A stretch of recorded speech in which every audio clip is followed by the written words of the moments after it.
Hello, welcome to True Crime Talk. I'm Kathleen, and today I'm going to be discussing and taking a deep dive into one of my all time favorite true crime mystery cases, and that's the case of the Circleville Letters that took place in Pickaway County, Ohio, starting in the 1970s and continuing on for almost 20 years. This is the great state of Ohio. This is Columbus. The state of Ohio is in the Midwestern part of the United States, and Circleville is about 30 to 35 minutes south of Columbus, Ohio.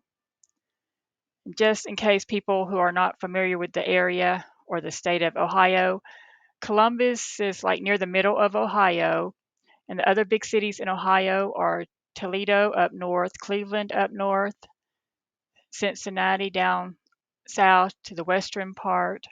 And of course, you have Akron, Ohio, Youngstown, Ohio. But this case takes place in Pickaway County, Ohio, and this is Circleville. And like I said, I remember that Circleville is about 30 to 35 minutes south of Columbus, Ohio, because that's important. It's an important piece of information as the letters sent to residents of Circleville, Ohio were postmarked in Columbus, Ohio. So keep that in mind. This picture shows some of the letters that were received by Mrs. Gillespie. And as you can see, these pictures were evidence, a plaintiff's exhibit in the trial regarding this case. But as you can see, they're postmarked from Columbus, Ohio. Like this says March 21st, 1977, Mrs. Gillespie and her address. But you can see there's a stamp on it by the post office that says always use a zip code or something like that. Can't read it fully, but if you notice, there's no zip code here. But I think they put a stamp on it, always use zip code. And on this one, there's no return address. And here's one from April 14th, 1977. And these letters did start coming in 1977. This one has a return address of 550 Wedgewood Drive, Circleville, Ohio. And then let's see, this one, again, they must have left off the zip code because it says always use zip code. See how they don't use a zip code, whoever the letter writer is. And then this one's postmarked Columbus, like all the letters that we can see are postmarked Columbus. And this one's postmarked February 12th, 1980. However, this one uses the address of 550 Ridgewood Drive, not 550 Wedgewood Drive. Now, so I assume, of course, that these are fake return addresses. Of course, the letter writer was not using the real home address as the return address on the letters. But this one says 550 Wedgewood Drive and from 1977, and then maybe later on, as the years go by, the letter writer forgets that they used Wedgewood and not Ridgewood, or they just decided to change it up for whatever reason and started using Ridgewood Drive instead of Wedgewood Drive. Out of curiosity, I looked up the return addresses that are in the picture of those letters. And 550 Wedgewood Drive is not an actual address in Circleville, Ohio. However, 550 Wedgewood Court is a real address in Circleville, Ohio. Now, 550 Wedgewood, let me pull it up here. 550 Ridgewood Drive is a real address in Circleville, Ohio. So 550 Ridgewood Drive is this house right here that happens to be currently up for sale. And this has nothing to do with anything. I was just curious as to the addresses used on the letters for return addresses. Like, did their Circleville letter writer at first not use any return addresses, but then for some reason they started to use a return address. And did the return addresses mean anything at the time? Like, were some of the people the letter writer accuses of doing certain things, did they live at this home or something like that? This house was built in 1959, so it was around at the time these letters took place. And this has nothing to do with anything, but here's some pictures of this house. Like a nice little home in Circleville, Ohio. It's anyway, this is 550 Ridgewood Drive, Circleville, Ohio. So this is the address that the letter writer put on a lot of the letters that he or she wrote. But what significance it has to the case or to the letter writer, I am not sure. It might just be the address that they chose to use. Or did the letter writer know somebody who lived here and wanted to just aggravate them by using their return address?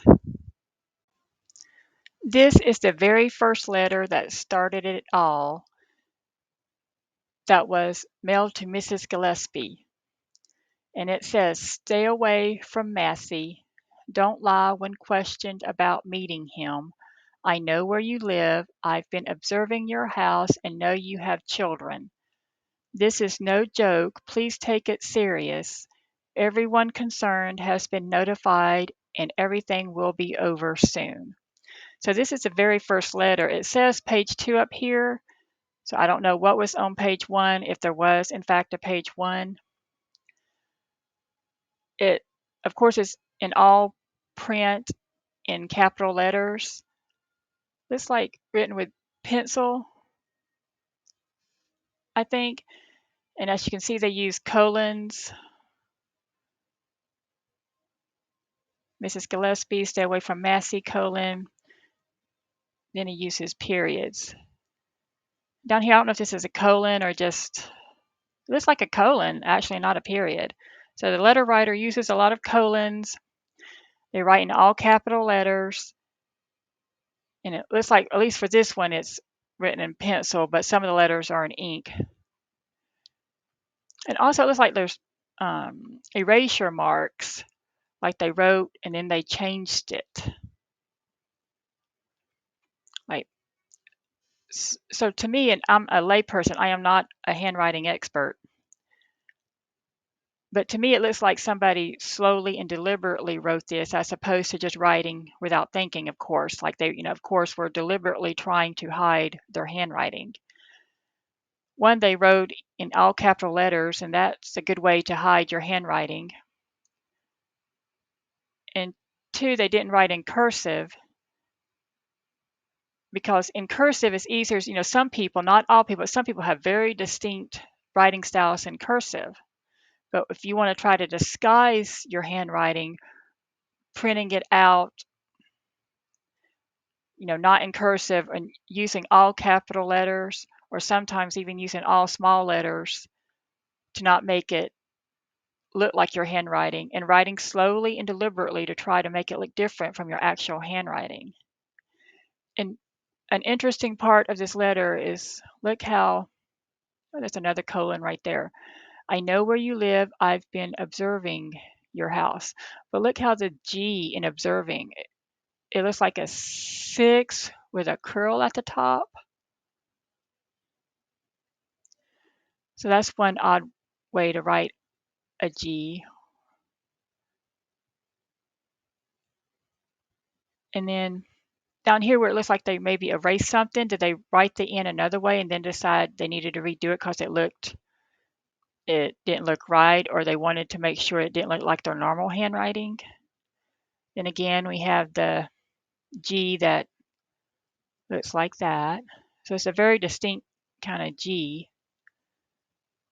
The V maybe possibly looks a bit like a U. So some of the letters look more distinct. Some of them just look like they could be anybody who just wrote in all capital letters in print, and you wouldn't be able to tell who wrote it. But two things I noticed are the G's and the V's. The V's look like U's. the capital Y's maybe look like a U on top of a stick. In other words, the V and the U's look alike. There's another V. But other than that, I don't see any other distinctions of this letter. Other than, I don't know why they use so many colons. I can understand maybe after Mrs. Gillespie, but they use colons like here. So anyway, somebody who's into using colons a lot,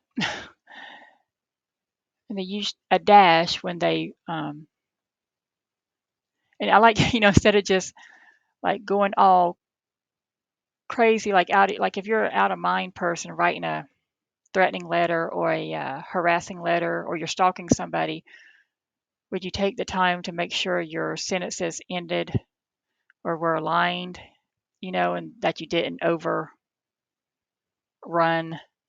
the page or something? So that's kind of odd. But looking at it, look how it's all trying to be the same. I mean, it's like they painstakingly wrote it to make sure it looked like, what, I can't think of the word I'm trying to think of. It like you couldn't tell who wrote it. Like, in other words, like if sometimes you can tell a family member's handwriting. Like you see something on a piece of paper, you'll know, oh, that's my sister's handwriting, that's my husband's handwriting, that's my child's handwriting, or my parents' handwriting, or something like that. Whoever wrote these letters knew that people who might know them were going to see these letters. So they specifically made sure, in my opinion, that the people who they sent these letters to would not be able to tell that it was their handwriting. So in other words, in my opinion, the letter writer personally knew some of the people he sent the letters to. Or maybe he knew somebody in law enforcement who would eventually would read the letters. So he knew that somebody in the town of Circleville, Ohio, whether a family member, a friend, somebody he works with, somebody possibly, let's say if they went to church with, or somebody in law enforcement would know their handwriting, so they had to make sure that they disguised it. And some important information to remember in case you're younger, about the 1970s and 80s when this case took place, there was no internet. People didn't have home computers with the internet. They didn't have word processing like we do today, as Microsoft Word on the computer like we do today. People did not have computers in their homes for surfing the internet or writing letters. People had the old style kind of typewriters, or they just hand wrote stuff. In the 1970s, when these letters started, there was no internet, and there was not a lot of security cameras around, CCTV, license plate readers, and just all the technology that the government, law enforcement, and private homeowners and business owners have to protect their homes or their businesses and stuff like that was not around. So that's why it was easy for this case to go unsolved for so long, because they didn't have DNA, they didn't have all the security cameras. Today, if you mail this many letters, you're going to get caught on a security camera somewhere, somehow, either at the post office, like maybe you mail them from one of those blue mailboxes the post office has in certain places. And even if you're not in a post office, a business around there will get you on camera. Somebody could have a camera in their car, cell phones, people walking around with their cell phones, could be filming stuff, taking pictures of stuff. Just think how hard it would be today to pull something like this off. Because today, if you did something like this, you'd be caught pretty quick, in my opinion, if you did not take very strict care of making sure you're not seen on camera, making sure you left no fingerprints, making sure you left no DNA, and that you weren't seen on camera somewhere, on a license plate reader somewhere, driving to the post office or driving from the post office or to a mailbox where these letters were mailed. The post office uses technology today to track the mail that they didn't have back then. So it would be very hard, in my opinion, to pull off something like this today. Here are some of the main people involved in this case. Well, there's a lot of people involved in this case because it involved the whole town of Circleville, Ohio. But some of the main characters in this case who were either victims or suspects or people who were accused of doing stuff in this case in the Circleville Letters. Um, this is Paul L. Freshour. He is now deceased. He died in June of 2012. Paul Freshour was the man who was convicted of setting up a booby trap gun thing on a fence to try and kill Mary Gillespie. He was convicted of attempted murder. Anyway, he was convicted of attempted murder and spent about 10 years in prison until he got paroled. He was not charged with writing the letters, although some letters were used at his trial to help convict him. But he was married, and him and his wife had 3 children. He had 2 daughters and a son. His son, Mark, preceded him in death. His son, Mark, offed himself, basically. He died by his own hand at the age of 39, I believe it was. But this picture is a picture of Paul Freshour, who was convicted of a crime involving this case. Although a lot of people think he was convicted wrongly, that he was innocent. This is Mary Gillespie when she was younger. She was her maiden name was Hinton, so she was Mary Hinton before she married her husband Ron Gillespie. And this is a newspaper clipping about her being engaged to Ron. It says, Miss Bessie Hinton, Darbyville, announces the engagement of her granddaughter, Miss Mary M. Hinton, to Mr. Ronald Gillespie, Columbus. Miss Hinton is a graduate of Jackson Township High School, and Mr. Gillespie is a 1961 graduate of Franklin High School. An early fall wedding is being planned. So this is a picture of Mary Gillespie, who is a central figure in this case. And of course, in this picture, she was much younger. I could not find more current pictures of her, so this is the picture I have of her. This is Ronald Gillespie. He died in a truck accident, or anyway, it was ruled an accident in 1977.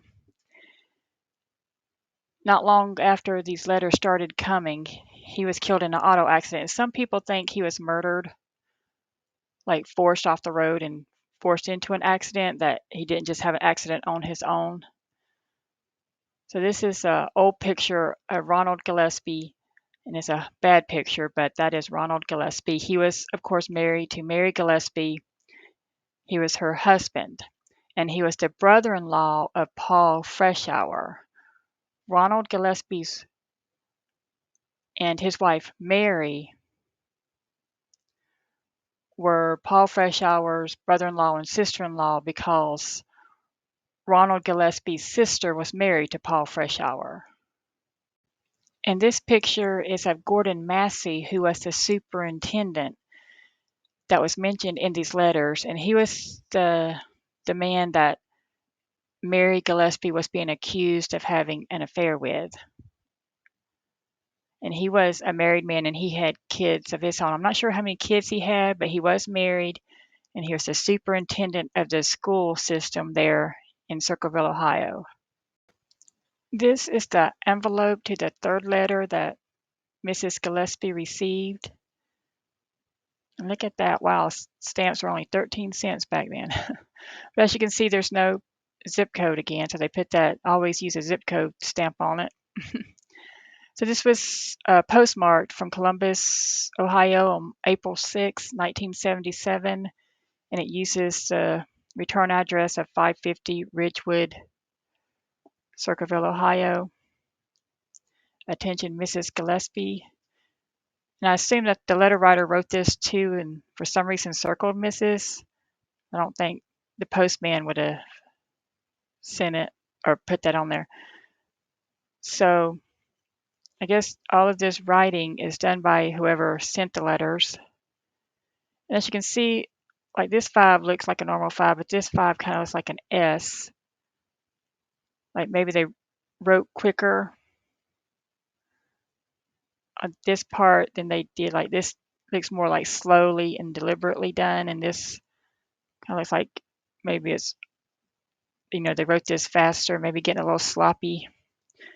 And this also looks like it was wrote faster, maybe not taking the time to write it slow and deliberate. So one thing that tells me, and again, I'm not an expert, but it tells me that maybe the person who was doing this had envelopes already prepared because they knew they would be sending out letters, so they prepared these at a different time with the words Mrs. Ron Gillespie, Route 3, Circleville, Ohio, and then later came back and added the return address in this writing right here. Because in the beginning, some of the letters didn't have a return address, or the first one didn't. And so then they started adding a return address. Did they had these written up in advance? Like, in other words, did they write more than one letter at a time, and then they fix up and write up one envelope at a time, or did they pre-prepare envelopes at the same time? So were they sitting there in their house or wherever with a pen and or pencil and paper in hand and writing more than one letter at a time, and then they pre-prepared more than one envelope at a time so that they could easily just go and drop off and mail another letter whenever they decided that they wanted to. That may mean nothing, but to me it just seems like this writing was more thoughtful and deliberate, and then this writing right here is faster. Like they weren't taking the time that they did when they wrote this part. It's just something I noticed that may mean nothing, but to me, it just looks like they were wrote at maybe different times, and the writer was more focused when he wrote this part than he was when he wrote this and this up here. It's just an opinion and a theory I have. And also maybe he wrote the Circleville, Ohio words and then added the 550 Ridgewood later on. Like like maybe these envelopes were pre-prepared with some of the writing, and then the street address and this was added later on. Just seems like it's possible. But anyway, so the letters began starting in March of 1977, and Mary Gillespie, who is Mrs. Ron Gillespie, was the first target. The final letter was not sent until the 1990s, so that's a long time to harass people in a town. The majority were postmarked in Columbus, Ohio, which is 30 miles north of Circleville, which is about 35-minute drive from Circleville. Mary Gillespie received the most of the letters, and the first letters that she received accused her of having an affair with Gordon Massey, the school superintendent. However, the letters were not the only form of harassment. The letters escalated into phone calls and signs along the roadside. They were placed on the roadside on Mary Gillespie's bus route. She was a bus driver, and somebody posted signs along the roadway that she drove, to pick up kids to take them to and from school. Somebody posted signs along her bus route, and the signs would be like the letters. They would threatening and accusatory and accuse her of having an affair, and they would be threatening and stuff like that. So her husband Ron would actually go out and remove the signs. So this had to take a toll on Ron and Mary and their families and just the whole town. but mostly I'd say in the beginning on Ron and Mary, since they were the initial targets. And Mary Gillespie seemed to be like the central focus because she was the one who started receiving the first letters, and she was the one accused of having an affair. She was the one who was, harassed along her bus route, and also phone calls started to be received. Ooh, and today it would be so much easier to trace a phone call, or at least, maybe not everybody could just trace a phone call that easily if the person knew what they was doing and knew how to use technology to avoid being traced. But like certain law enforcement agencies at the state or federal level would have technology too that they could override some criminals' technology and eventually find out who were not, if not just who, at least where the phone calls were coming from. Today, like they could tell if it's a landline, a cell phone, what country it was from, and the specific town and the specific home and stuff like that. But apparently back then, even though the police tried to trace phone calls, they never came up with any um, solid evidence that they could use to prosecute somebody. And Paul Freshour was not arrested and tried and convicted of making threatening phone calls. He was arrested for the booby trap gun thing that was along Mary Gillespie's bus route that she stopped and got. He was not arrested, like I said before, for writing threatening letters, making threatening phone calls, or for putting up any other roadside signs. He was arrested specifically for attempted murder for the gun booby trap thing that Mary Gillespie found on the side of the road when she was driving her bus. This is a letter sent to Ron, and it says, Mr. Gillespie, you're doing a lot for her. No one cares that much for anyone this day. Make him come to her rescue, but he won't. He's being awful good lately. He knows what he must do, but he won't. Make her admit the truth. Call the school board. His affairs must stop. Everyone will know soon. Think of yourself. So this is a letter that the letter writer sent to Ron, and it's about his wife, Mary, and the school superintendent, Gordon Massey. And so the letter writer seems to be saying you're doing a lot for her, meaning that maybe because Ron is going around the town removing the signs, and the letter writer knows this or has seen him do this. And the letter writer says no one cares that much for anyone this day, which I guess meaning the letter writer thinks that nobody has that much feeling or compassion for anybody anymore. So make him come to her rescue, I guess meaning making the school superintendent come to her rescue because the letter writer thinks or knows that they're having an affair. And it says, but he won't. He's being awful good lately. I guess meaning that the superintendent is trying to be good to his wife so that he won't get in trouble for having an affair if he was having affairs. And this is just from the letter writer's letters. I don't know if Mr. Massey was having an affair with Mary or anybody else. I don't know anything about these people, of course, and I can't find any specific information on Mr. Massey other than that all the families involved, as far as the Gillespies and the Masseys and everybody, they were well thought of in the community and good families. And Mr. Massey was never fired or forced to resign from his position over this, to my understanding. So, maybe the letter writer is just making up stuff out of anger, jealousy, revenge, stupidity, craziness. Who knows? It says, make her admit the truth. I'm assuming He means make Mary Gillespie admit the truth that she's having an affair with the superintendent. Call the school board.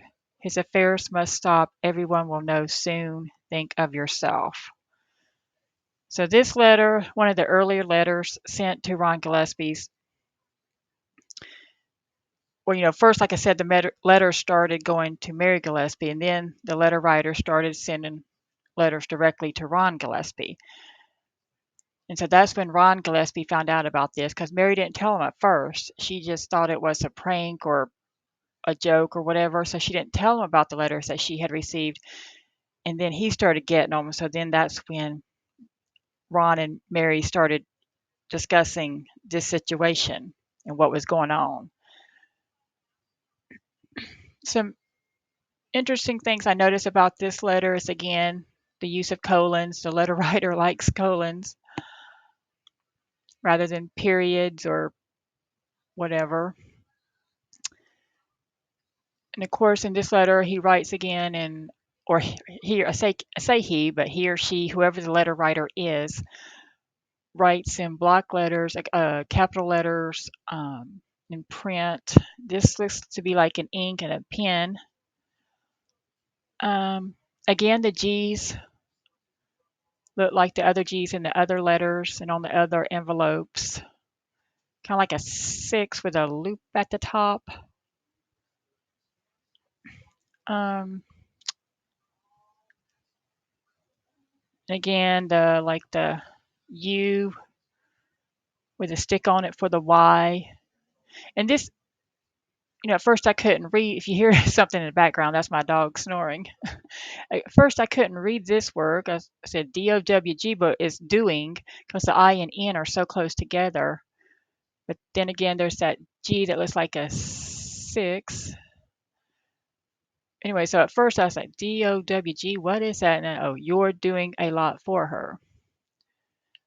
So the I and N are very close together here. But again, it looks like the letter writer, wrote deliberately to make sure that their specific handwriting style was not in the letter. That is all just the same block style writing.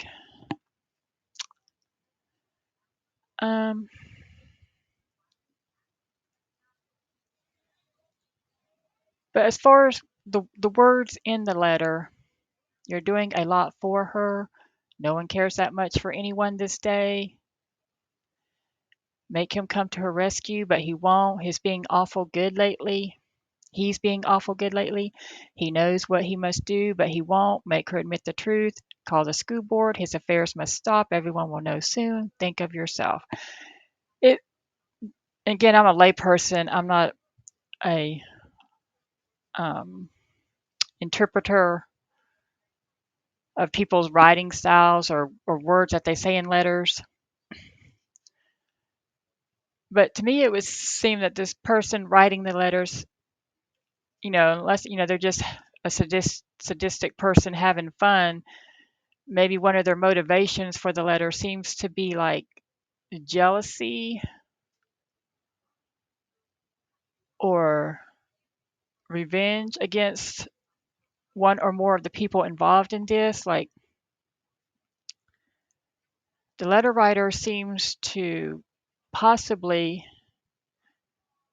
maybe like be angry that let's say Mary was having an affair with the school superintendent. Like, he's angry that either at Mary, maybe the letter writer likes Mary and he's angry that she's having an affair with the school superintendent, like a jealousy thing, or the letter writer is jealous of the school superintendent because because he's having affairs with some women that he likes. Maybe he thinks the school superintendent has flirted with or wants to have an affair with his wife if he's the man writing these letters. Or maybe the letter writer is just jealous of the school superintendent. Maybe he thinks he has, a better life or better career, a better paying job than he does. So it could be that type of jealousy. I mean, jealousy can come in many forms, not just jealousy over, love and affair situations. Maybe the letter writer is mad or jealous about something other than that. He just wants to hurt certain people in this town because he's unhappy with his own life, or she's unhappy with her own life if it's a she.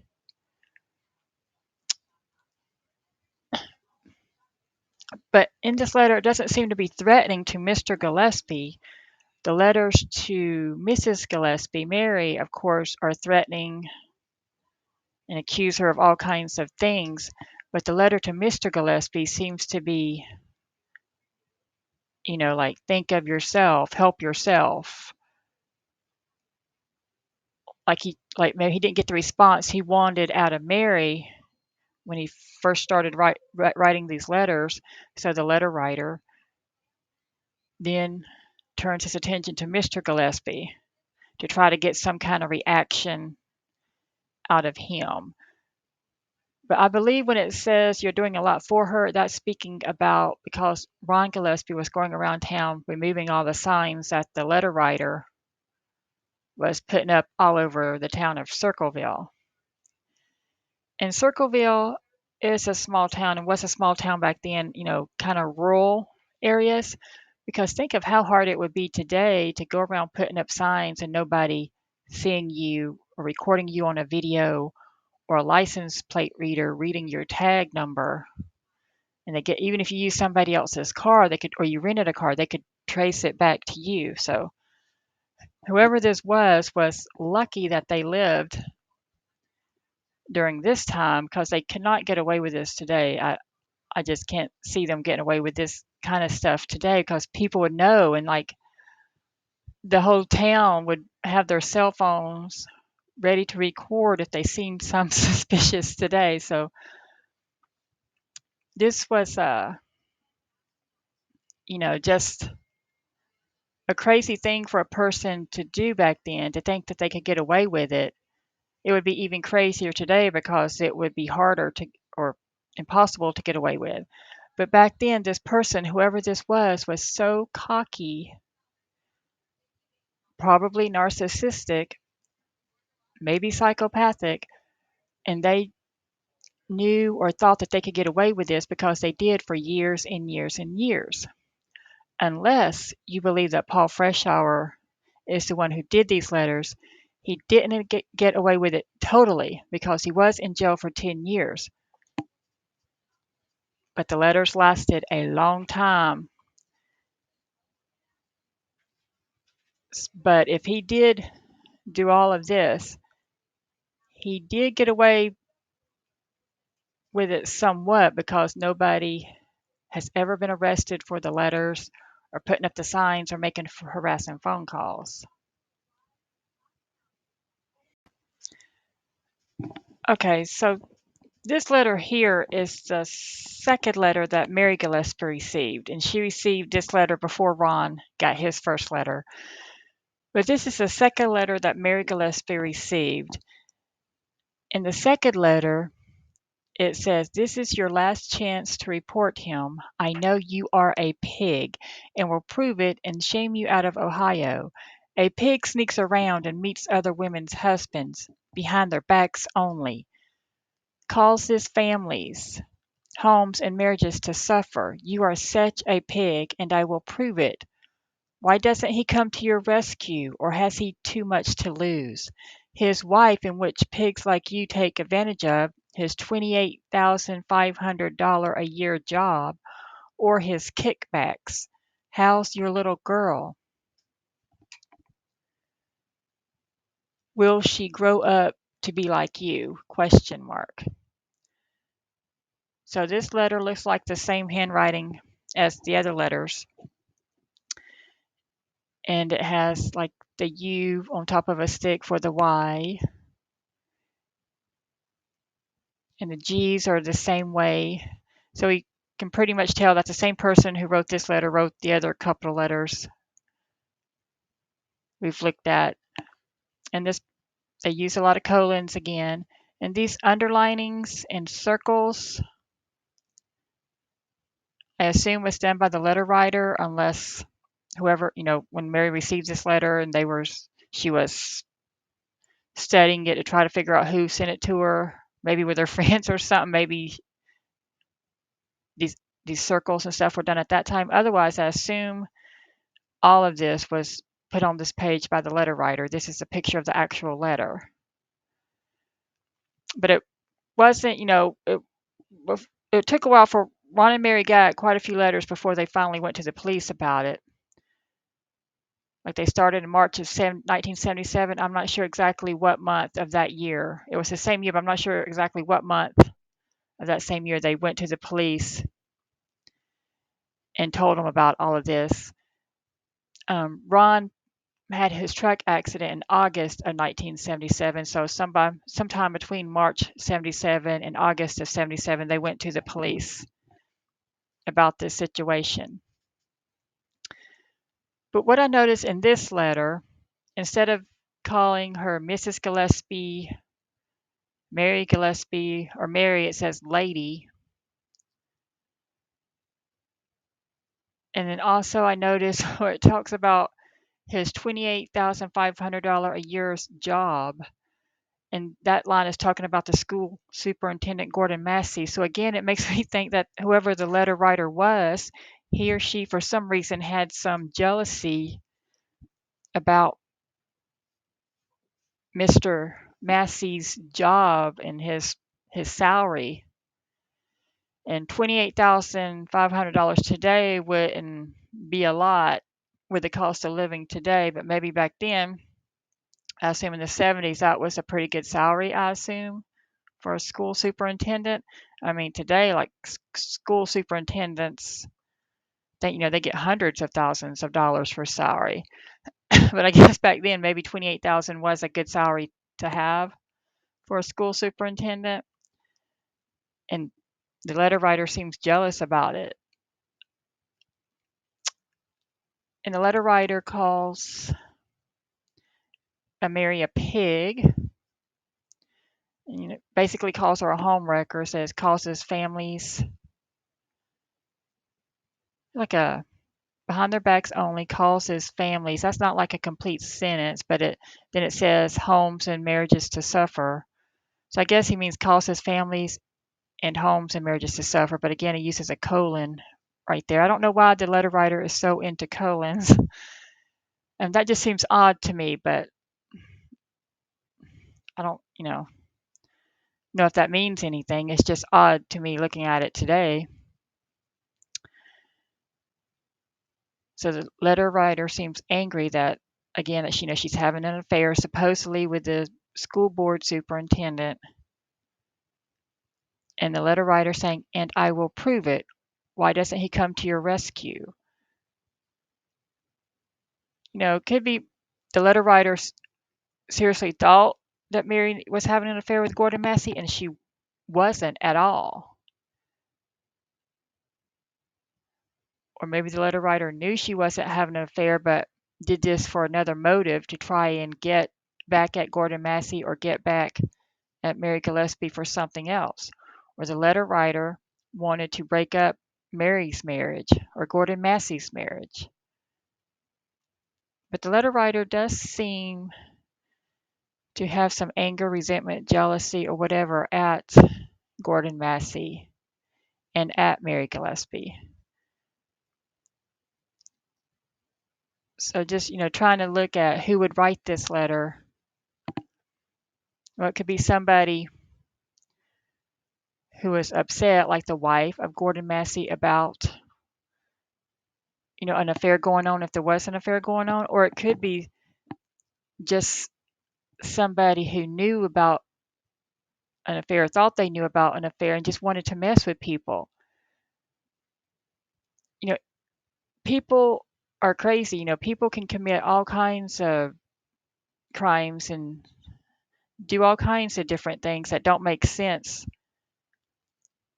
to us. But we know, from history and, studying history and true crime history and, just living life, we know that people are capable of all kinds of things. So it doesn't necessarily mean that this person was angry about an affair between Mary Gillespie and Gordon Massey. It could just be that they're just messing with people to mess with them because the person who wrote these letters gets off on messing with people's lives. the person would be sadistic and cruel and, kind of like a serial killer,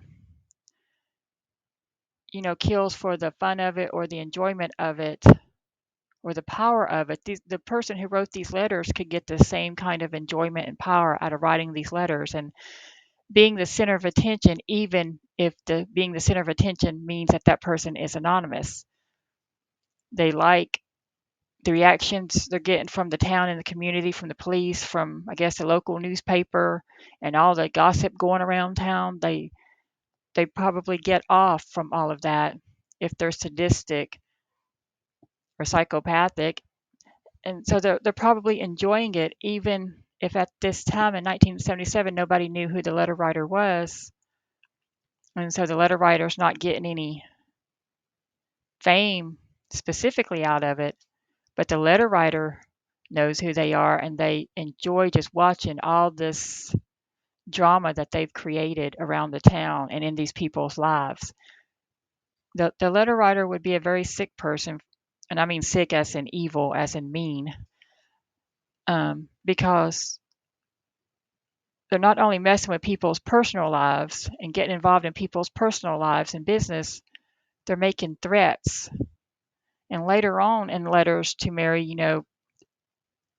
the letter writer, threatens her daughter, talks about her daughter, talks about how he's watching her and her family and everything. So, I mean, it's very threatening what this letter writer did to Mary Gillespie and her husband and family and to other people in the town. So it's not just a fun prank. A fun prank, it's not funny to me, but some people think a fun prank, oh, like ordering like 20 pizzas and have them delivered to somebody for a joke. Those kind of college pranks, something like that. But to do this level of sending letters to people, putting up signs in the community, making harassing phone calls, this person had to be a real, just cruel person. But it doesn't mean that necessarily that people knew this person was a cruel person. This person could just seem like a normal, regular, everyday person in the community, and nobody knew on the inside the evilness that this person had. People thought Ted Bundy was a nice guy. For some reason, and I don't understand it, even in today's time, people think that people who do bad things like kill people and do stuff like these letters have to look like monsters or have to have long criminal histories and have to look like an obvious criminal. But that's not true. Anybody can be a child abuser, anybody can be, a pervert, anybody can be a murderer. They could, dress real nice, or they can dress like a bum. They can live in a nice house or live, on the streets. You can never judge a book by its cover. You can't assume that a rich person or a person with a career or a person who seemed like a regular working class or middle class family person, you can't assume that they couldn't be a sadistic person and do something like this.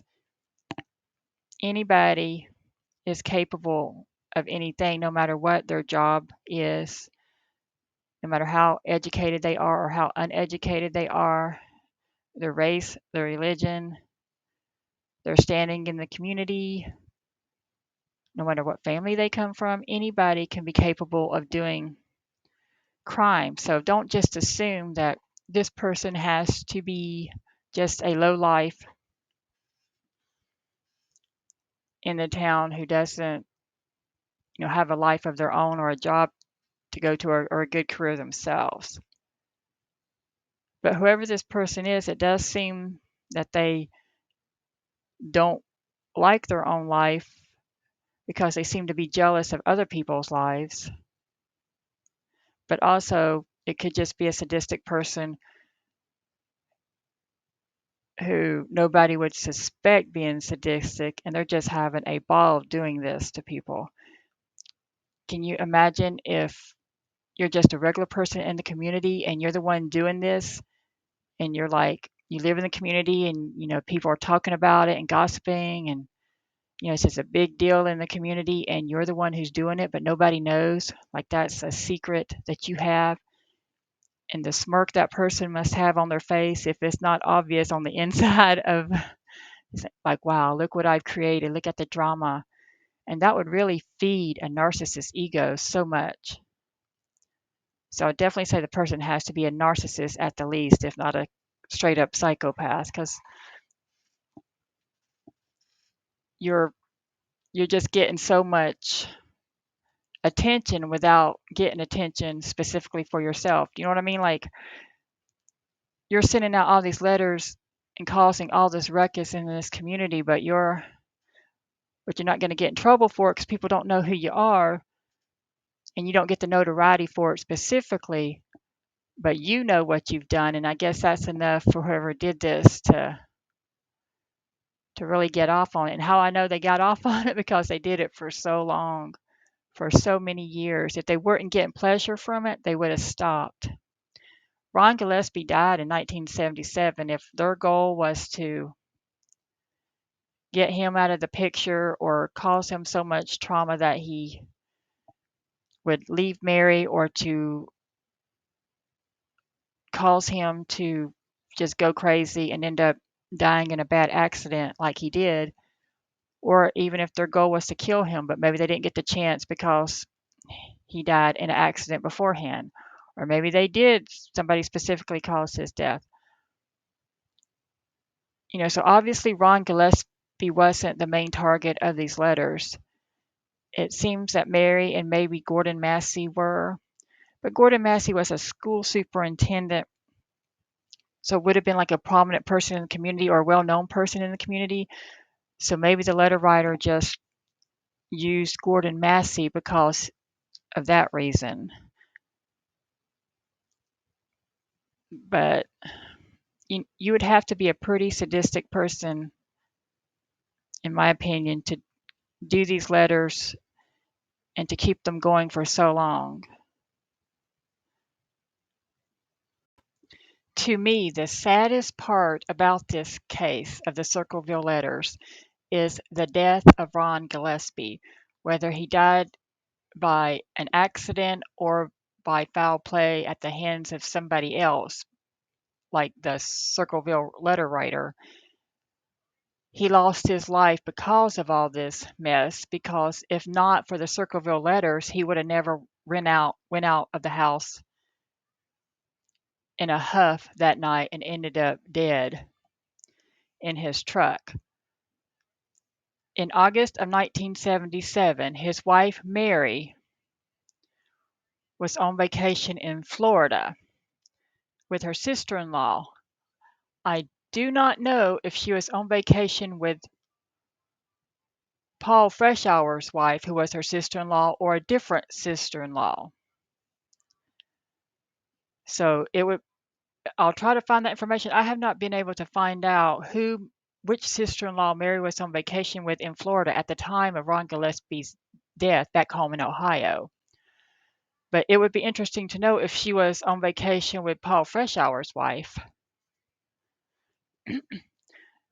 But remember, Paul Freshour's wife, Ron and Mary's sister-in-law, or sister, no, excuse me, okay. Paul Freshour was Ron and Mary Gillespie's brother-in-law. Paul Freshour's wife was the sister of Ron Gillespie. So I want to know if Mary, Ron Gillespie's wife, was on vacation with Ron's sister at the time or with a different sister-in-law. I'm just curious about that. But anyway, Ron had told Mary before she left to go on her Florida vacation with a sister-in-law that he knew who the letter writer was and he was going to take care of this problem while they were in Florida. That is what Ron told Mary before she went to Florida. Ron told his children that night, the night that he died, that he was going to confront the letter writer.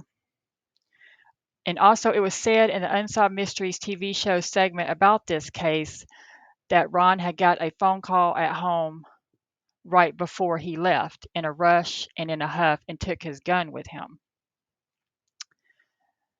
However, the identity of the caller is not known. Apparently, they could not trace it, or if they did, maybe it was traced back to a payphone or something. They could not find out who called. So I assume, of course, if the letter writer called Ron that night, the letter writer, he or she, and I kind of lean toward a he, if they're making phone calls. 'Cause I've never heard whether the phone calls were a man's or a woman's voice, but I assume that it was a man's voice since they eventually ended up arresting Paul Freshour for part of this mess. That maybe who was calling people and harassing them was a man's voice, unless they were just calling and doing heavy breathing or something. I haven't found information on that. So if you know anything about that, please let me know. But the caller who called Ron that night is believed to have been the letter writer. So his kids said their dad left in a huff and in a rush, and he took his gun with him. And he ran out the door, cranked up his truck, and went. And he ended up dead. And this is a photo of his truck after the crash. You see, it's pretty well dented in. He looks like he ran off the road and ran into some trees. It looks like a tangled up mess up front there, and he was killed, apparently in the crash. The autopsy, I don't know specifically what injuries he had, but apparently he did not have any gunshot wounds, and supposedly, there was no evidence of him having been harmed by somebody else. Apparently, his injuries looked like he had been in a truck wreck. The only thing I would say about that is we know that there have been murders where the murderer will, kill their victim with blunt force trauma or something, or beat them to death, and then put them in a vehicle to make it look like they died in an accident. But police were able to figure out that they did not die in the accident, they were murdered some other way. So was this a situation like that? Did Ron Gillespie meet up with the Circleville letter writer, and the Circleville letter writer did something to him and then staged it to make it look like an accident? And also, the police said that Ron's weapon had fired one bullet. So, like, people in the town thought that he possibly had fired the weapon at whoever he went to meet that night, if he did meet somebody. So I don't know how they know that for sure. I guess, they can tell if a gun's been recently fired, but how do they know that he didn't just fire it to test it out of anger? He was fed up. And they also said, the police said that the autopsy showed that he had been drinking. Of course, his family and friends say he wasn't a drinker and blah, blah, blah. But also, he was at home with his two kids, and I assume his kids were teenagers or preteen, or they were old enough to be left home alone, I assume, because he left them, and old enough to be there because, their mom's in Florida, so I assume they're not real young kids. So, if his wife's away on vacation and he's at home, and plus he's dealing with all this stress of this letter writing going on in the town, and his wife being accused of stuff, and maybe he thinks his wife might be having an affair or whatever. If all of this is going on and he's upset about it and stressed out, maybe he would drink and get drunk, because the autopsy showed that he was drunk. So it's very possible that because he was drunk, he just ran off the road. He was angry, he was drunk, and he just had all this stuff going on in his life, on his mind, and he ended up crashing. That could very well be what happened. So he may not have been necessarily murdered if the police and the person who did the autopsy got everything right and didn't make mistakes, or for some reason not investigate it thoroughly enough. Apparently, he did just possibly die in a simple auto accident, and his death was not specifically caused by another person on the scene that night, and so he wasn't specifically murdered.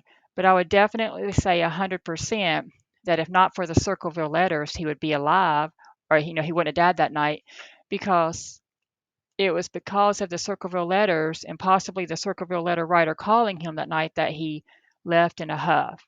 And otherwise, he would have just stayed home and been at home, probably maybe passed out from drinking if he was getting drunk that night.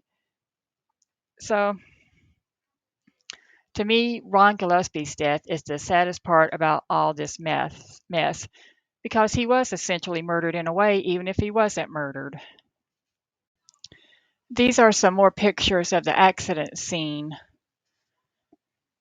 of Ron Gillespie's death that happened August 19th, 1977. See, it's a pretty bad accident. Top of his cab of his truck's dented in, and the side is like he hit the tree right here, went down an embankment. Did somebody run him off the road on purpose? We'll never know for sure.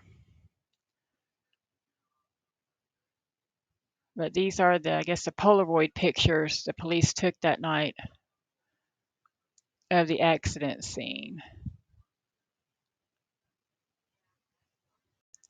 This is Ronald's obituary, and it says Mr. Ronald L. Gillespie, 35, 7100 Brooks Miller Road, died 11:15 p.m. Friday as a result of an auto accident. Born November 27, 1941, in Baltimore, Maryland, he was the son of David and Olive Deal Gillespie. He was a member of the BPOE Lodge 77 Circleville. Survivors include his widow Mary Hinton Gillespie, his parents David and Olive Gillespie, 7060 Brooks Miller Road, one son Eric and one daughter Tracy, both of the residents. Three brothers, Dale and Brian K. Gillespie, both of Columbus, and David Ray Gillespie, 7060 Brooks Miller Road. One sister, Mrs. Paul Caroline Sue Freshour, Grove City. Funeral service will be held 2 p.m. Tuesday at the Diffenbaugh Wise Funeral Home with the Reverend Lawrence Martindale officiating. Burial will be in Darbyville Cemetery. Friends may call at the funeral home after 2 p.m. Monday. The BPOE Lodge number 77 will conduct memorial service at 8 p.m. Monday. Okay, what I recognize about this obituary is that it mentions his sister named Caroline Sue, and of course she's married to Mrs. Paul Freshour. I was unsure of her name. I keep forgetting her name. So Caroline and Paul Freshour and Mary and Ron Gillespie were the four main characters of this ordeal, this mess that happened in Circleville Letter. Ron Gillespie's dead, so we know with 100% certainty that he was not the letter writer or the person who put up the booby trap gun thing for Mary that eventually got Paul Freshour sent to prison.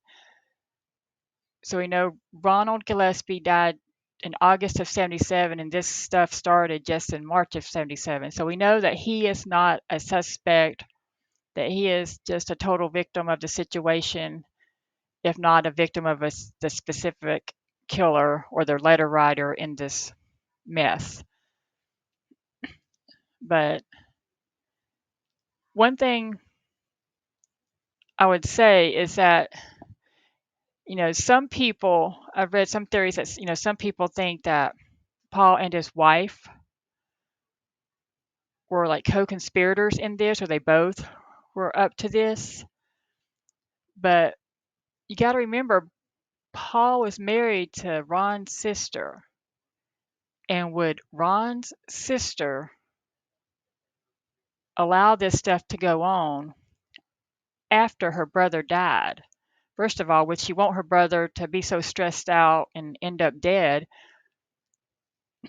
And if he died by accident, still would she want to, put him and her niece and nephew in? If, let's say, Caroline Sue had something against Mary, would she allow her brother and her niece and nephew to go through this mess? And then after Ron was killed, would she allow this mess to continue if she was involved or if she knew that Paul was involved? So, some people think Caroline Sue was involved, but I mean, that's her brother.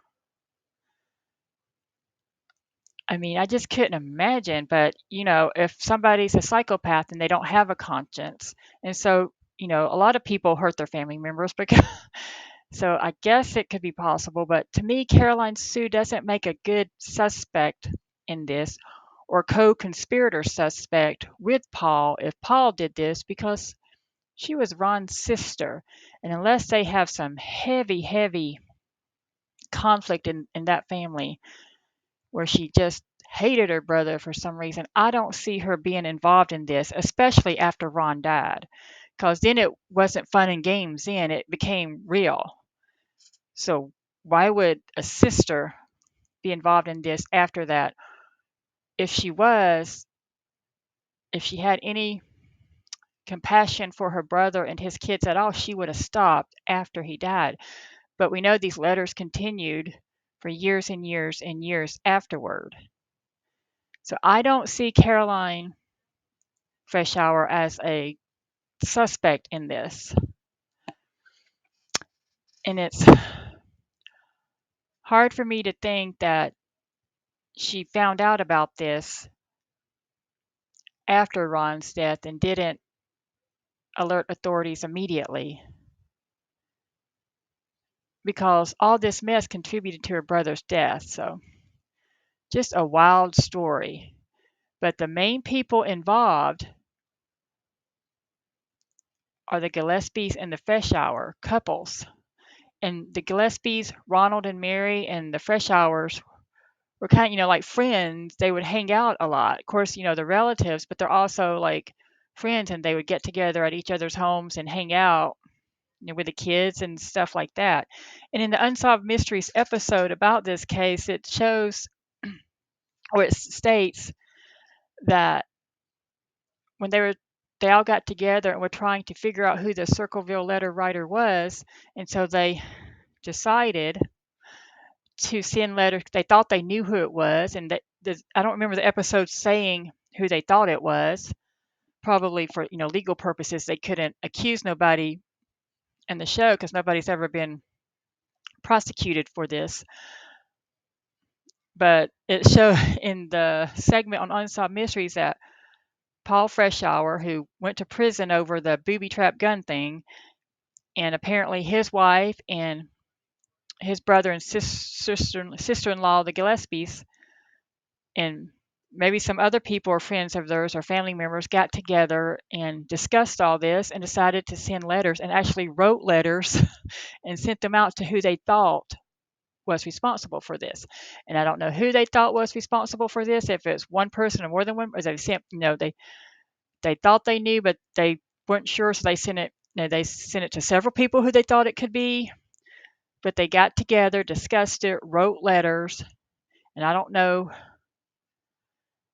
to who, to how many, and how all that, because the Unsolved Mysteries episode didn't say, and I've never heard or read anywhere else specifically about that, but it is in the Unsolved Mysteries episode if you haven't seen it. So I wonder who all, knew of this, and who all were the Gillespies and the Freshours hanging out with at the time. It's just to think that the person responsible for all of this could have been sitting at the table with them when they're discussing all this and trying to figure it out. Just think of if in my opinion, the person who did all this would have to be a narcissist. And to think how this, you know, if they're there at the table, if the person who did this was there sitting at the table when they decide to send letters to who they thought it was, and the person who actually was doing it was there, and that person knows that nobody knows who they are, and that person knows that the letters being sent out are going to people who aren't even involved in this at all, who had nothing to do with writing the letters. If that person who really was the Circleville letter writer would just have to be, and not showing it on the outside, but on the inside, just, wow, look what I've done. Yeah. They would feed their narcissistic ego so much to, just to be able to get away with something like that and to have that, it would be entertainment for them. Somebody who would do something like this is getting entertainment from this. And that's why it went on for so long, because they got away with it, and it brought them joy and pleasure. They got off on it. They really did. There's no way that whoever did this was not totally just having a ball doing this and knowing they're the ones who are doing it, and that nobody really truly 100% knows that they're doing it. Let's say it's Paul Freshour. Even though he was convicted of something, there's still people in the community and his family don't think he did it. Some do. Some did at the time. I don't know what they think today, but at the time, some people thought there's no way he did it, but some people did. But either way, they didn't know 100%. Nobody knew 100% for sure, because nobody was convicted of writing the letters. And so that would feed, if Paul Freshour is the person doing this, he would be a narcissist, and this would just be feeding his ego so much, because he did get away with it. If he did it, he did get away with it. He spent 10 years in prison, but he got away with it because the letters were sent while he was in prison. So some people say that there's no way that Paul Freshour was the letter writer. But people need to think that if Paul Freshour was the Circleville letter writer who sent up to or close to or maybe a little over or maybe way over 1,000 letters to various people in Circleville, Ohio from like 1977 to I think 1994. If he was the person who did that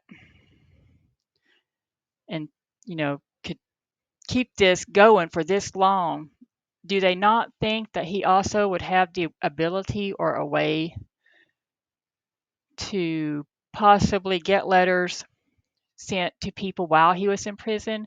Do they not think that he could manipulate others to help him? Or do they not think that he was not capable of manipulating the system, a prison guard, and stuff? Whoever did this would have to be a pretty smart person. They're not just some idiot sitting there writing letters and not knowing what they're doing. I mean, they're thinking this through.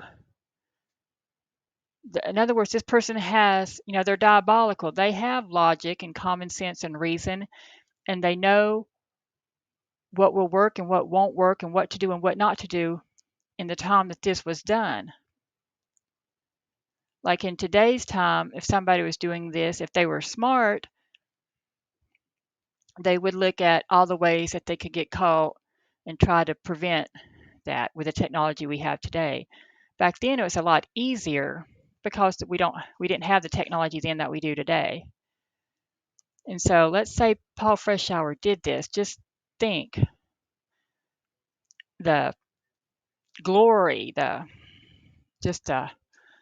what's the word? Just the pure joy and entertainment he was getting from being able to pull this off and nobody know it.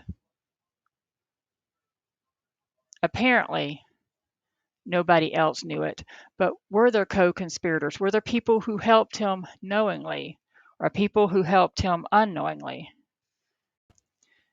This is a newspaper article about the crash of Ron Gillespie. Saturday, August 20th, 1977. Local men killed in pickup crash. A Route 3 Circleville man was killed when his pickup truck crashed into a tree late Friday night, and 6 other people were injured in other accidents on Pickaway County roads. So I don't know if it was raining that night or what, but Ron wasn't the only person who crashed. But apparently he was the only person who died that night in a crash. Ronald L. Gillespie, 35, Route 3, died of massive internal injuries in the 10:30 p.m. Friday accident on 5 Points Pike. He was pronounced dead at the scene by Pickaway County Coroner Dr. Ray Carroll.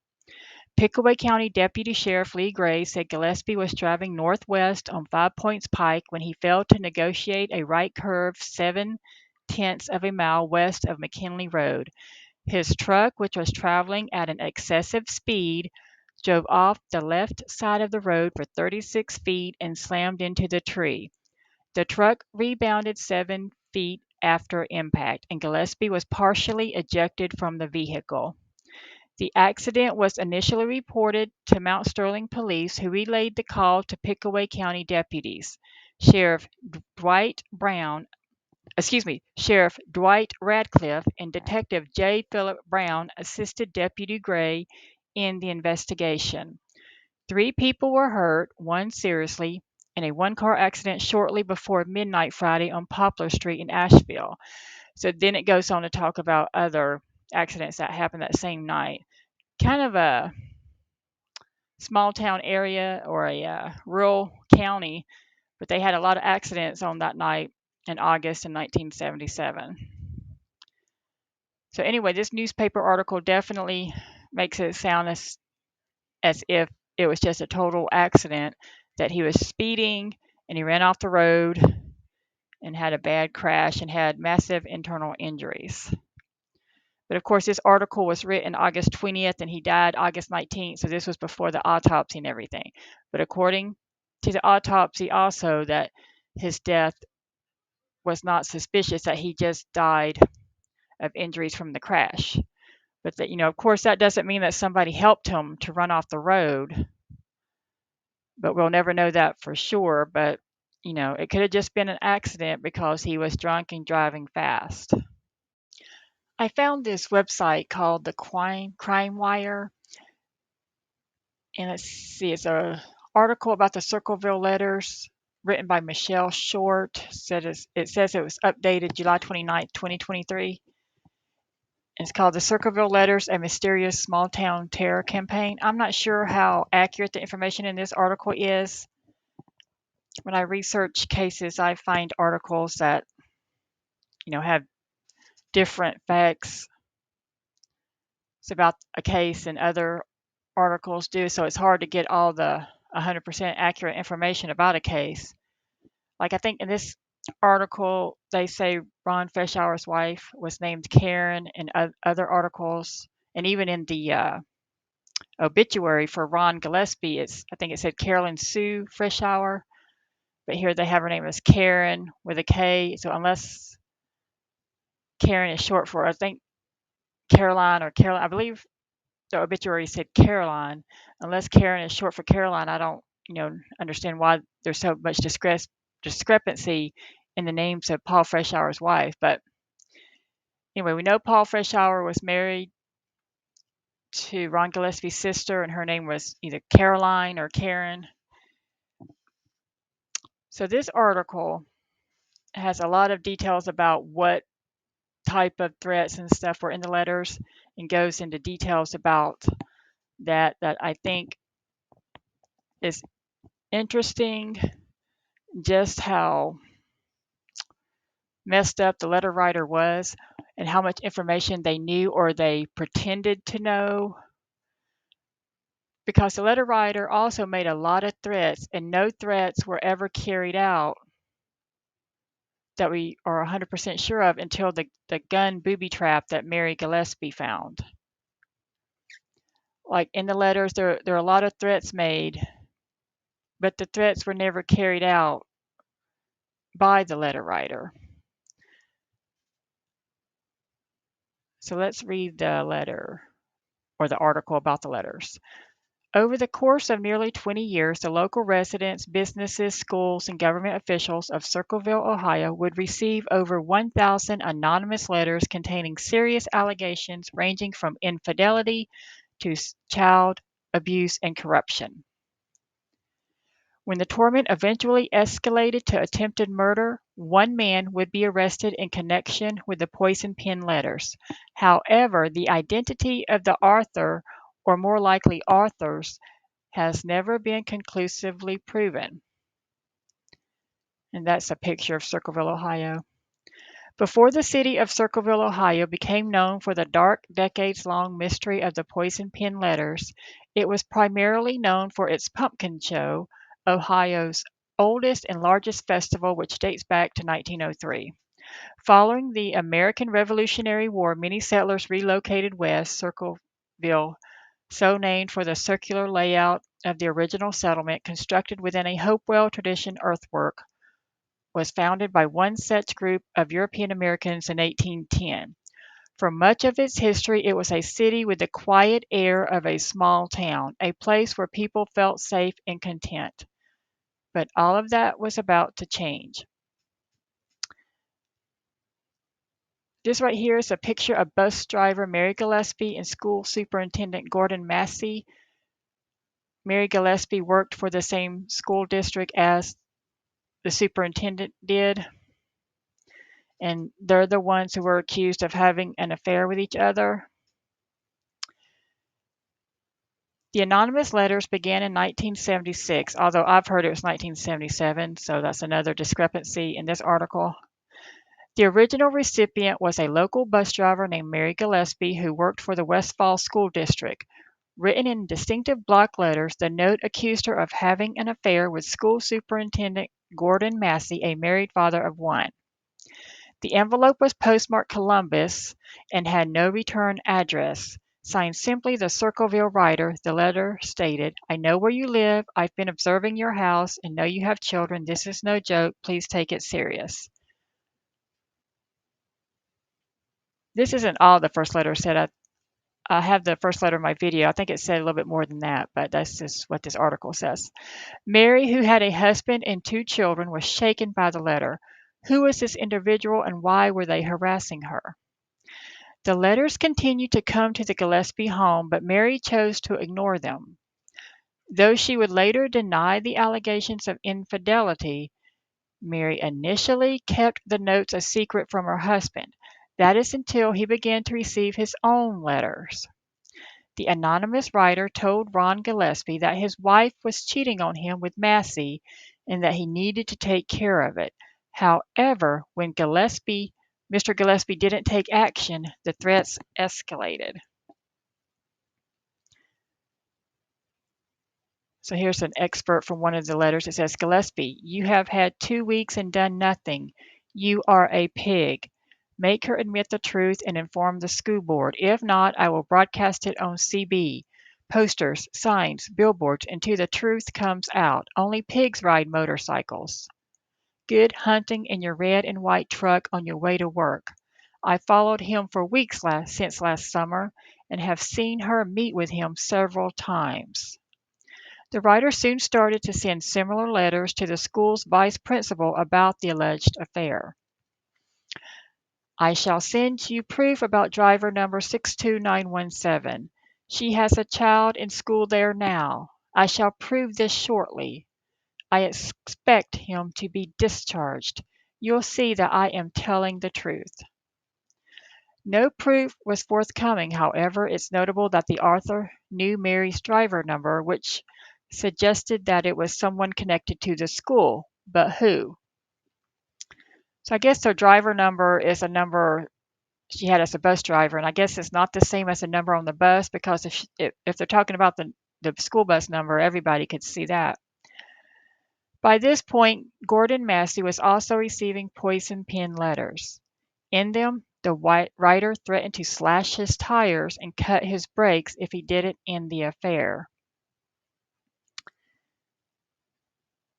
And this is the letter,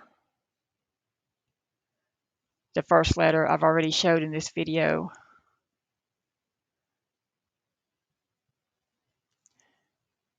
Yeah, the first Circleville letter sent to Mary Gillespie in 1976, although in other articles I've read about this case, it started in 1977. So it doesn't matter that much if it's 76 or 77, but okay. Mary and Ron's daughter. Events took an even more disturbing turn when the mysterious author began including Mary and Ron's 12-year-old daughter Tracy in the letters, alleging that Massey, remember Massey's the school board superintendent who Mary was supposedly having an affair with, was sexually abusing her. The letters also contained death threats. So you can see how the letter writers escalating and getting more wild in their accusations. Even if Mary was having an affair, how would that person know that Massey was abusing her daughter?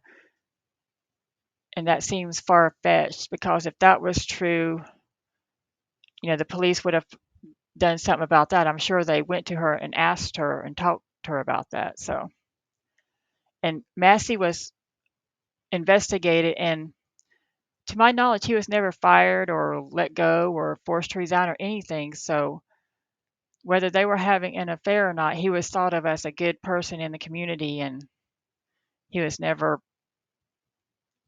you know, accused of anything like that by anybody else that I know of.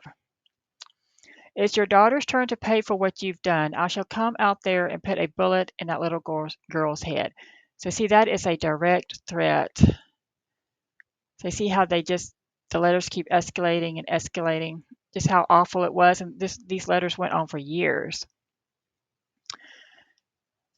So desperate for help, the Gillespies turned over the letters to the sheriff's office.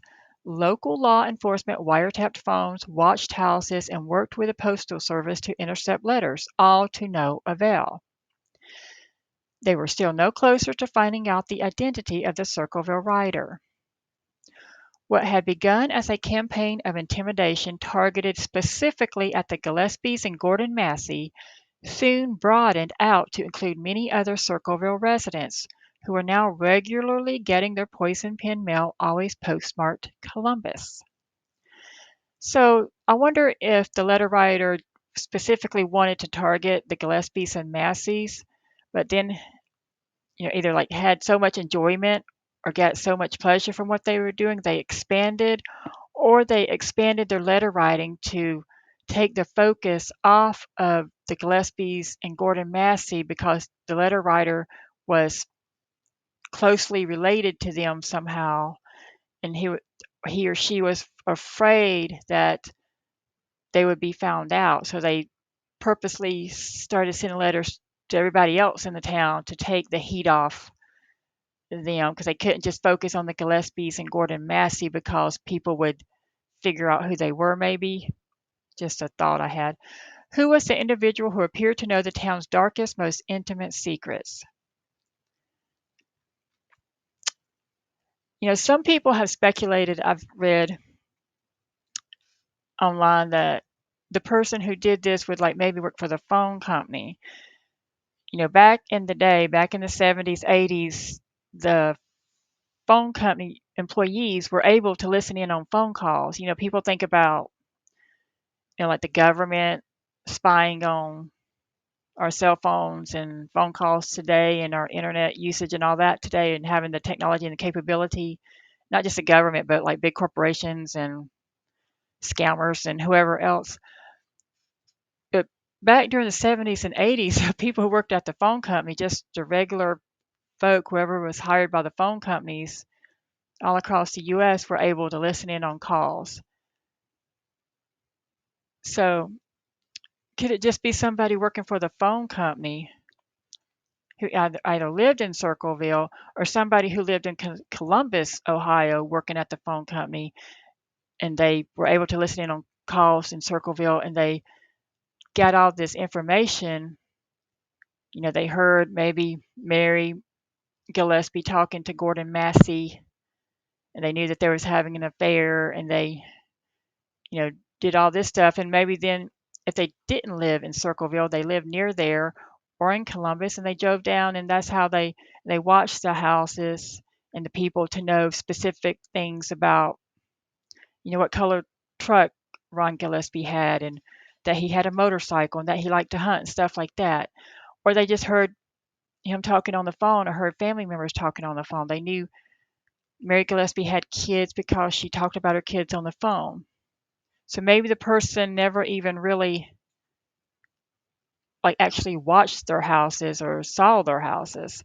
It's just a thought. That's a theory that some people have, is that it's a person who like worked for the phone company, was eavesdropping and found out all this information and just did this, for the heck of it, because they wanted to, they enjoyed it.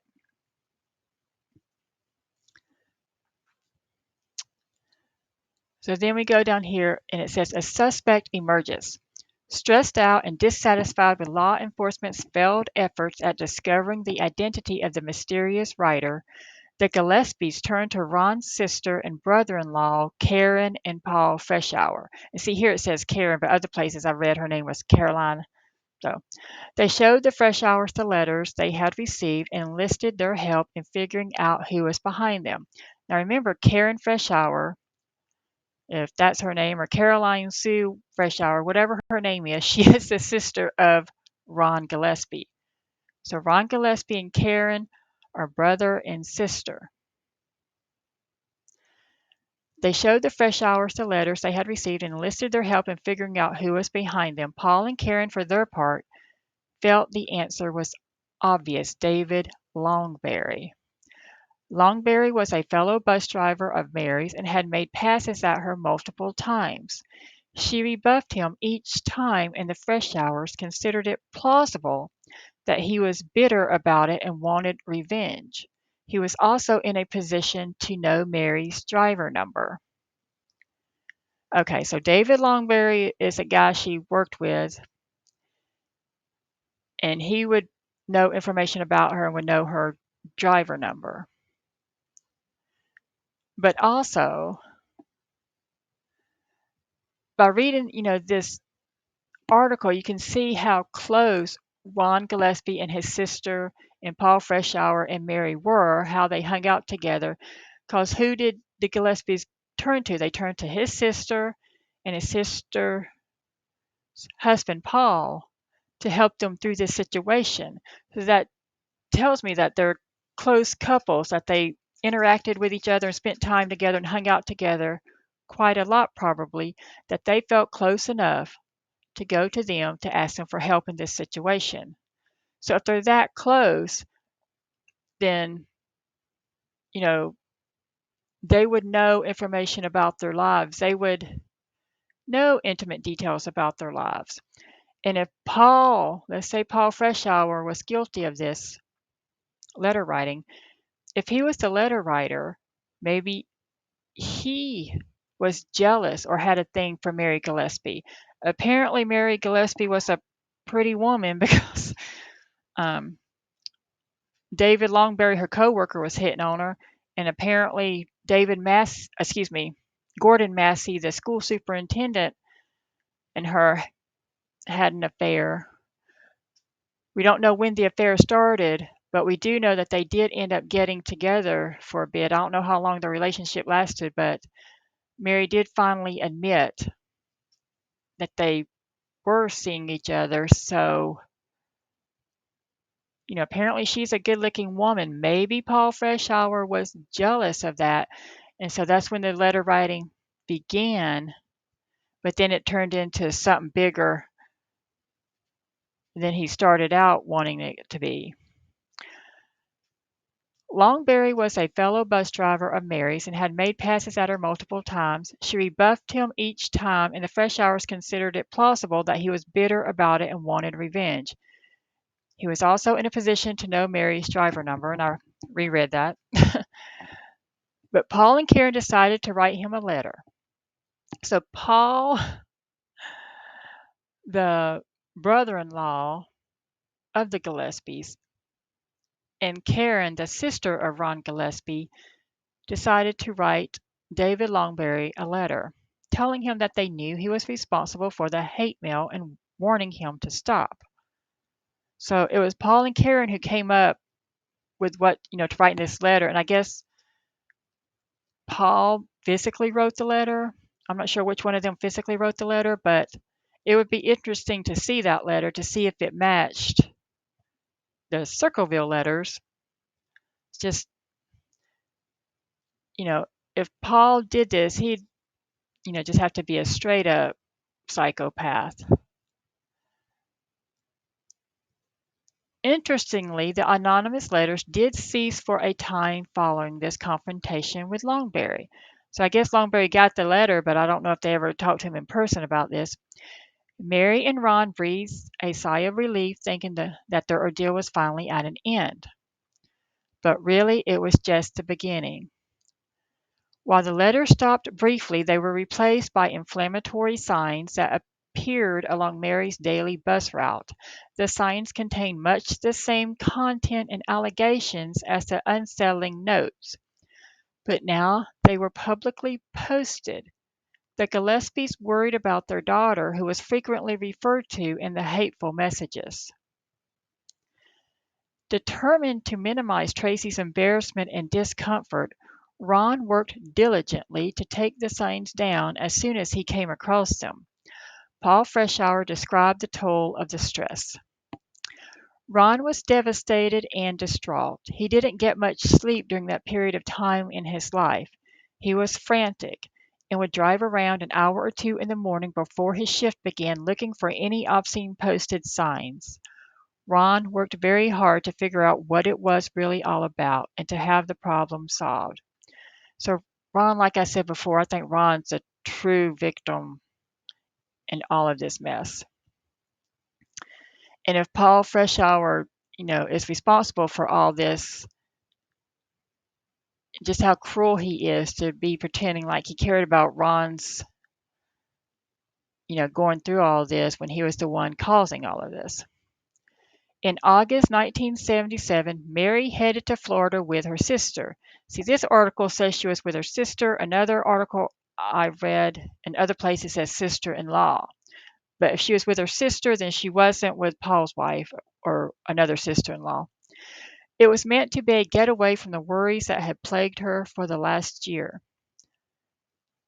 In the author's note right here, it was rumored around Circleville that Mary was actually going to Florida to meet up with Gordon Massey, but this was never confirmed.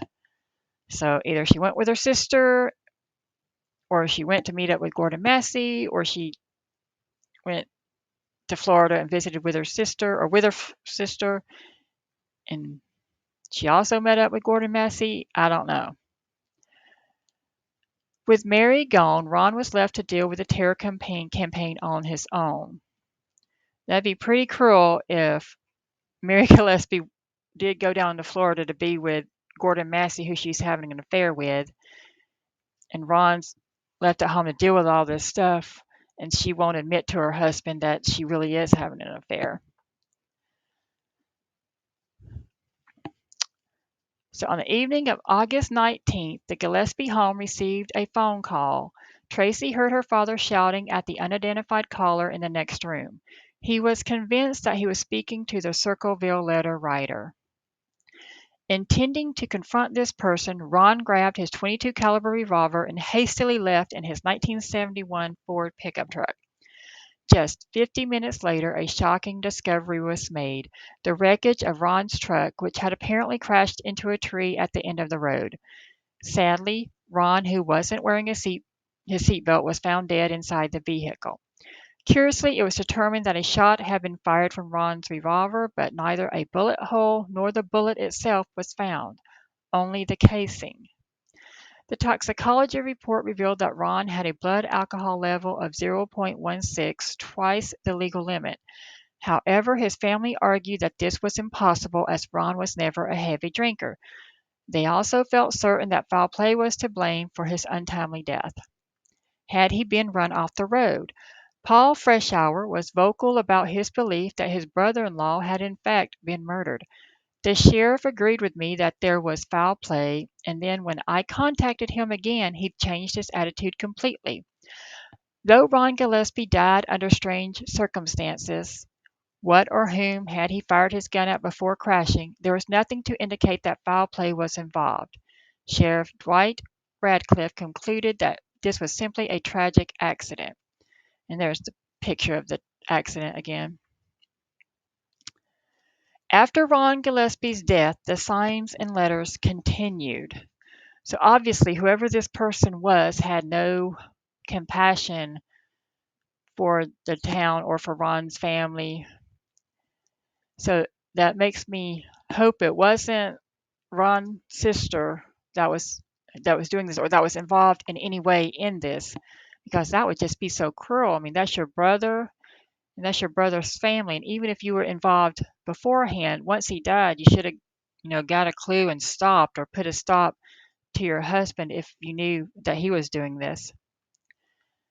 Some of them made shocking accusations alleging corruption by the sheriff and claiming that the town's physician and coroner, Ray Carroll, had sexually abused minors.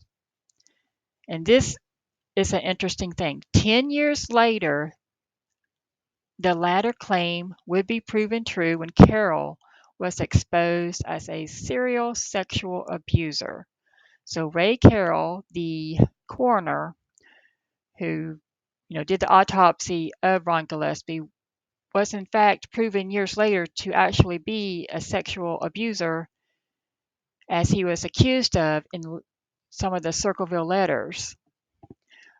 What is interesting to me about these letters after Ron's death is that they then go after like the sheriff.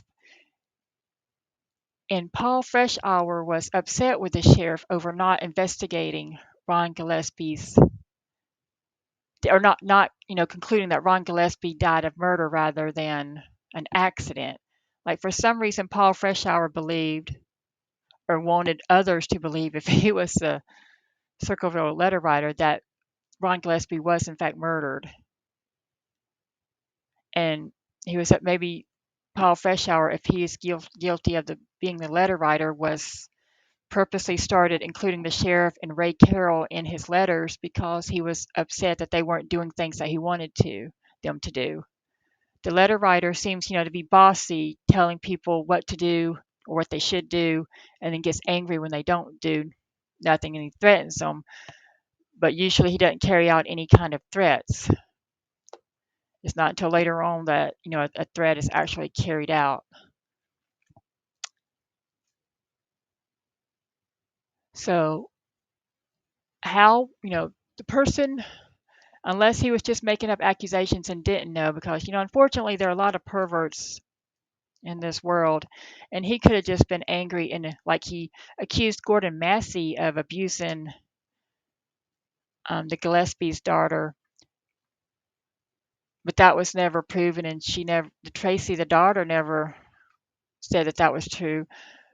Maybe the letter writer was just being cruel and accusing people of the worst stuff that you could accuse people of doing, but he didn't really have any actual knowledge that Ray Carroll was an abuser, unless it was just gossip around town, because usually, pedophiles sometimes can be easy to spot, or people kind of know that, or that person's creepy, or that person likes kids or something. So maybe he just had an idea about Ray Carroll, or maybe he just totally made it up because he wanted to hurt Ray Carroll, because Ray Carroll determined that Ron Gillespie's death was an accident and not murder. Mary Gillespie eventually confessed to having an affair with Gordon Massey. So Mary Gillespie did get hooked up with Gordon Massey, but according to her, it didn't start until after her husband's death. Yeah, right. Now, it could be that Mary and Gordon Massey were drawn together because of all this drama and they were being accused. And so, they worked for the same school district, and so they got together and talked about all this stuff, and then they ended up, because they were connected by all this drama, they ended up liking each other and having an affair. But more than likely, it probably happened before her husband died. I mean, even if it happened after he died, it doesn't make it any better to me because, she was accused of having an affair with this guy, and this accusation is what ultimately, one way or the other, drove her husband to his death. So why would she then get hooked up with him unless she was just grieving so bad and they were just connected by this drama? Sometimes, trauma or catastrophes can bring people together. Maybe that's what happened after Ron died, but I find it hard to believe that they didn't hook up before he died. So, and this article says while her timeline was questionable, she hoped that transparency and honesty might help put an end to the harassment. Unfortunately, she was wrong. On February 7th, 1983, Mary came across a particularly disturbing sign along her bus route, one which graphically detailed the alleged affair between Massey and Mary's daughter, Tracy. Okay, her Tracy by that time, let's see, I guess she would have been an adult. She was about 12 in 1977, so she would have been, I guess, about 18 at least, hopefully. So for some reason, the letter writer starts accusing the daughter, Tracy, of having an affair with Massey. But, none of this was never proven, and Massey, Mary, and Tracy, none of them ever, they always said this was false. I mean, Mary did eventually admit to having an affair with Massey, but Tracy didn't admit to being abused by Massey or to having an affair with him when she got older. So Mary stopped the bus and was determined to take the sign down, but when she started to do so, she noticed a string connecting the sign to a box nearby. As it turned out, the small wooden box contained a handgun held in place by styrofoam blocks. The string was connected to the trigger. This was presumably meant to be a lethal trap for anyone who might try to remove the sign. Although there was clearly an attempt made to foul off the weapon's serial number, firearm examiners at BCI, Ohio's Bureau of Criminal Investigation, recovered it. The serial number led law enforcement to a man named Wesley, who worked at the local Columbus Anheuser-Busch brewery. And Columbus is, where most, if not all, or at least most of the letters were postmarked from. Remember that. However, according to Wesley, he sold the gun to his supervisor and hadn't been in possession of it for quite some time. And who was his supervisor? None other than Paul Freshour, Mary and Ron's brother-in-law. Paul maintained his innocence from the outset, but was cooperative with investigators. He stated that the handgun was stolen from him weeks earlier and that he believed he was being framed. Police were skeptical, especially after their new suspect failed a polygraph test. The officers brought a few of the Circleville letters to Ron and asked him to do his best to replicate the distinctive block lettering in his own handwriting. He complied with this request. Afterward, the sheriff determined that his writing was a perfect match for that of the Circleville letter writer and promptly arrested him. And many people say that he was wrongly convicted because this is no way to conduct a writing test. And that's true, that's correct. That sounds, like not like if you give somebody letters and tell them to copy it, they're going to try to copy it like it is. But you would think that if Ron was the letter writer, that he would have tried to not write it like the letter. But when, the police did that, I'm sure they said, he couldn't hesitate. When you're trying to obscure who is writing a letter, and you're not being watched by the police, you can do it slowly and deliberately. But Paul Freshour, in that moment, he had to write, normal, so he couldn't, probably take his time like he would have. And so he just starts writing and copying the letter. And maybe he just didn't have time to think not to copy it exactly so it would look the same, or because he was being watched, they wouldn't let him. Like when people are like trying to forge a signature, you can tell there are hesitation marks. So I guess, Ron had to write normal and couldn't hesitate at all. He had to just write, and it ended up that his handwriting looked like the handwriting on the letters that the police had told him to copy. So he was arrested and went to trial. And during the trial, Karen Freshour, with whom Paul had recently gone through a nasty divorce, and, you know, people accuse Karen of stuff, but like I've said before, she was Ron Gillespie's sister. So she'd have to be a pretty heartless sister to be involved in this mess and not speak up about it. So Karen Freshour alleged that she had found dozens of the letters inside their home while they were still living together. And what this tells me, it kind of confirms the idea that I had that whoever the letter writer was, that they would write letters, multiple letters at one time and store them until they needed them.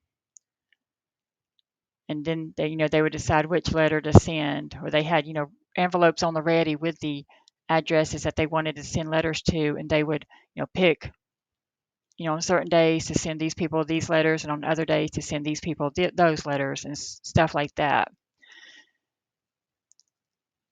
So if Paul Freshour was the letter writer, it would make sense because he had a family and he lived with a family that eventually somebody else would find out. What doesn't make sense to me is if she had found dozens of letters inside their home while they were still living together, and whether it was before or after her brother's death, why didn't she turn them over to authorities then? Or why didn't she tell her brother Ron, if she found him before he died, why didn't she tell her brother Ron at least? If, say, Karen hated Mary, say Karen, thought Mary was, messing around with other men, cheating on her brother,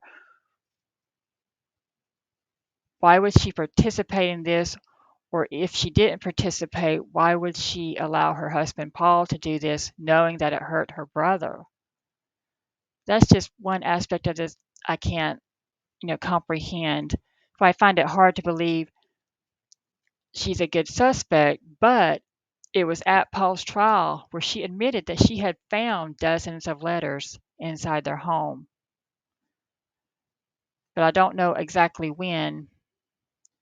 But it says, but when asked to produce the documents, she stated that she'd thrown them all away. And why would she throw them all away? Well, maybe at the time she found them, she still loved her husband. Paul wanted to protect him. And maybe it was before her brother died. And so she didn't have hatred for him about this. And it was okay with her that he was doing this to her brother and his wife. Maybe Karen and Paul were both sickos who got off on this if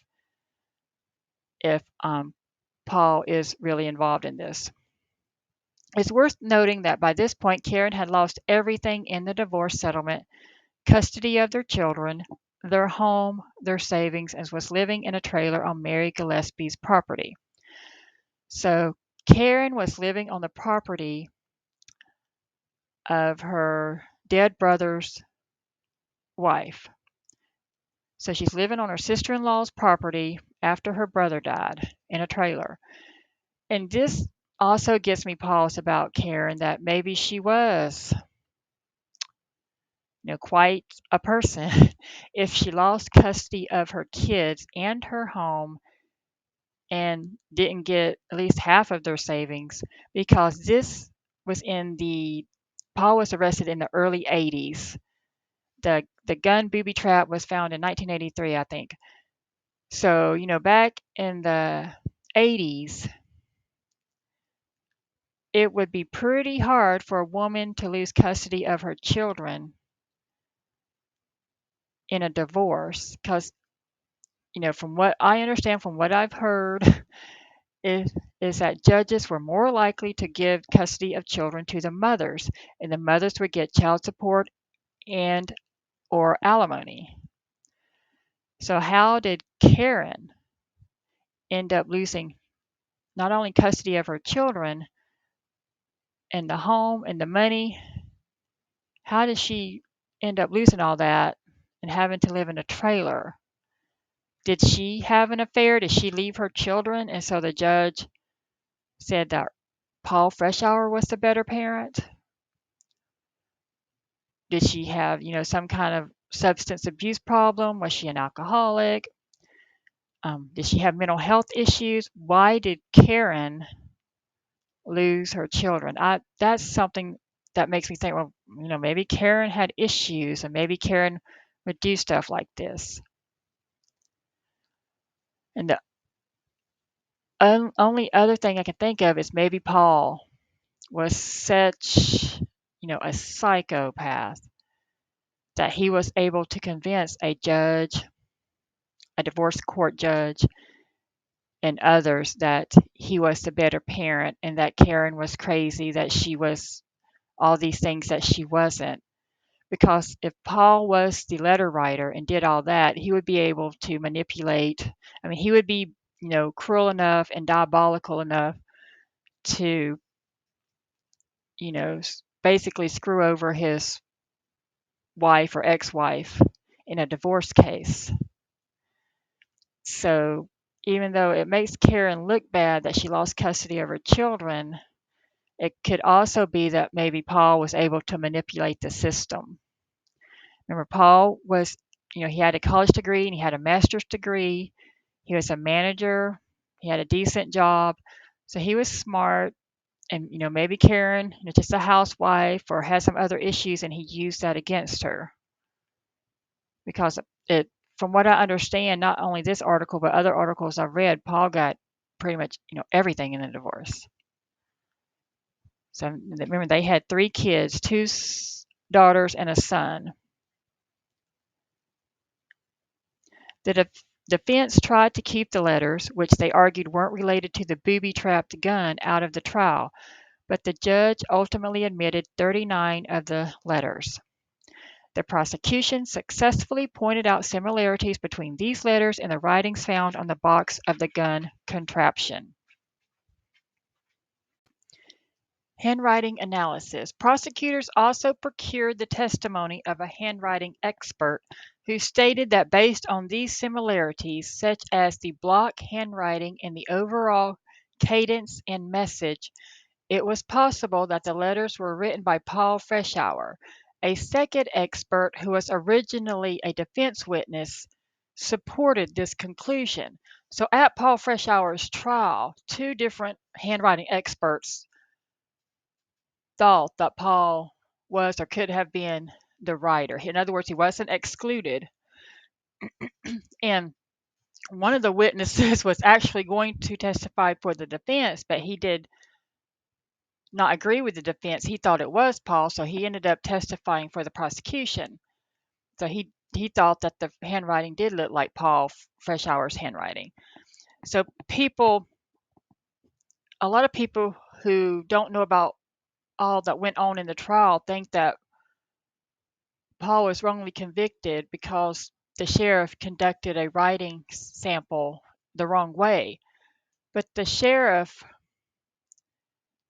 he may have done things wrong, but that wasn't at the trial. What was the only reason that was done is to give the sheriff the reason, his own personal reason, to say, oh, okay, Paul did this, I'm going to arrest him. In other words, it wasn't used to convict him and put him in prison. The handwriting sample that the sheriff did was just to decide whether he was going to arrest Paul or not. So at the trial, there was 2 separate handwriting experts that examined the Circleville Letters, the writing on the booby-trapped gun thing, and Paul Freshour's handwriting from past letters and writings that he had done. It had nothing to do with the writing sample that Paul gave at excuse me, his meeting with the sheriff. And then the sheriff decided to arrest him. But Paul Freshour says that or talks about that in his Unsolved Mysteries interview. But the trial wasn't, and his conviction was not based on the sample handwriting that he did. Yes, the way the sheriff conducted a handwriting analysis was wrong, but the sheriff didn't use that to convict him and put him in jail. The sheriff used that to decide whether he was going to arrest him or not.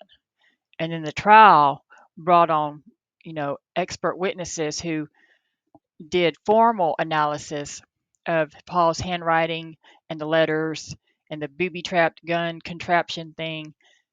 And they're the ones who concluded that Paul Freshour was the writer of, the letters and the booby-trapped gun thing. And I call it the booby-trapped gun thing because I don't know what else to call it.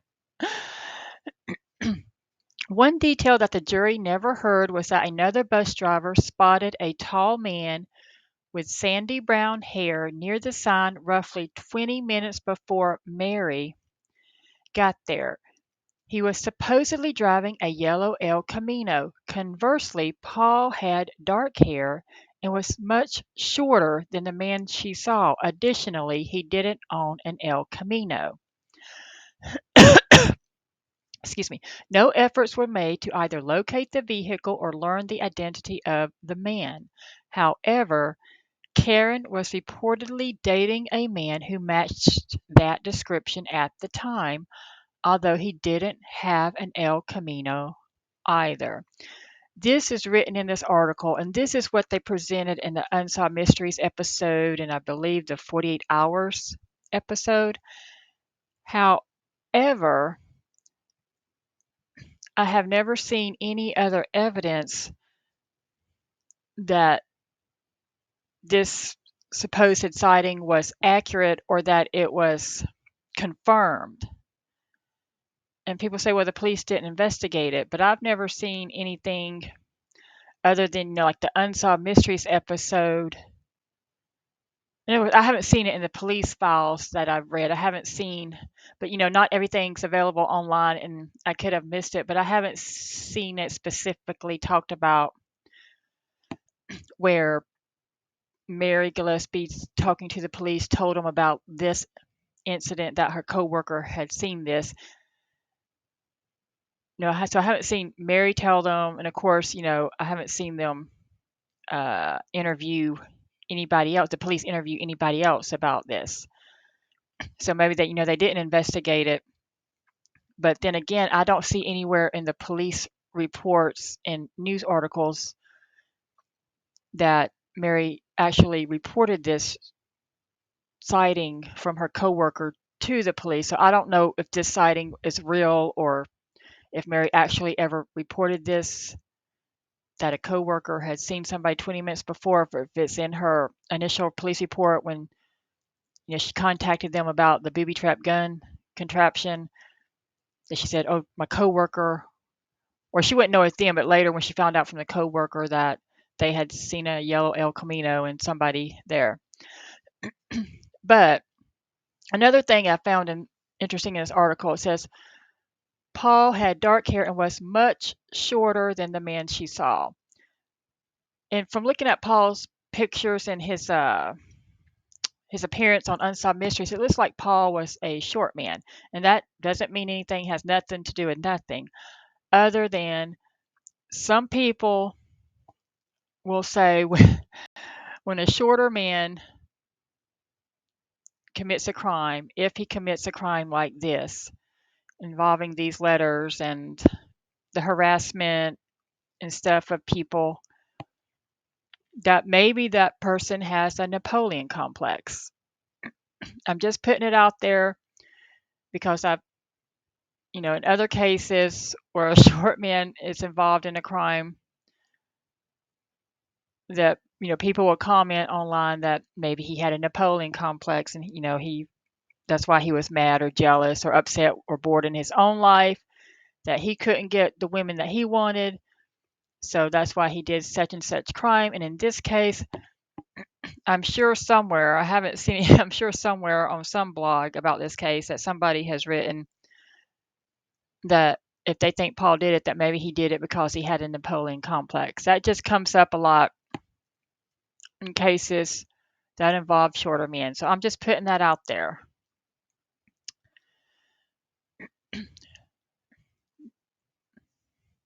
Okay, and the fact that Karen might have been dating a man who matched the description at the time. Let's see. Let me reread this. It says, no efforts were made to either locate the vehicle or learn the identity of the man. However, Karen was reportedly dating a man who matched that description at the time, although he didn't have an El Camino either. So Karen was dating a man, but he didn't have an El Camino. So apparently she was dating a tall, sandy-haired man, but that doesn't mean nothing if he didn't have an El Camino. I don't know if it's Unsolved Mysteries or 48 Hours where somebody said somebody related to Karen, if not the man she was dating, somebody else had an El Camino in her family. But I mean, this was the 1970s, and from my memory and understanding, El Caminos were a common vehicle back then. Think a lot of people liked them then, and maybe some people like them now. But El Caminos are those cars that look like trucks, whatever. I don't know how common a yellow El Camino would have been, but I know El Caminos were pretty common vehicles back then.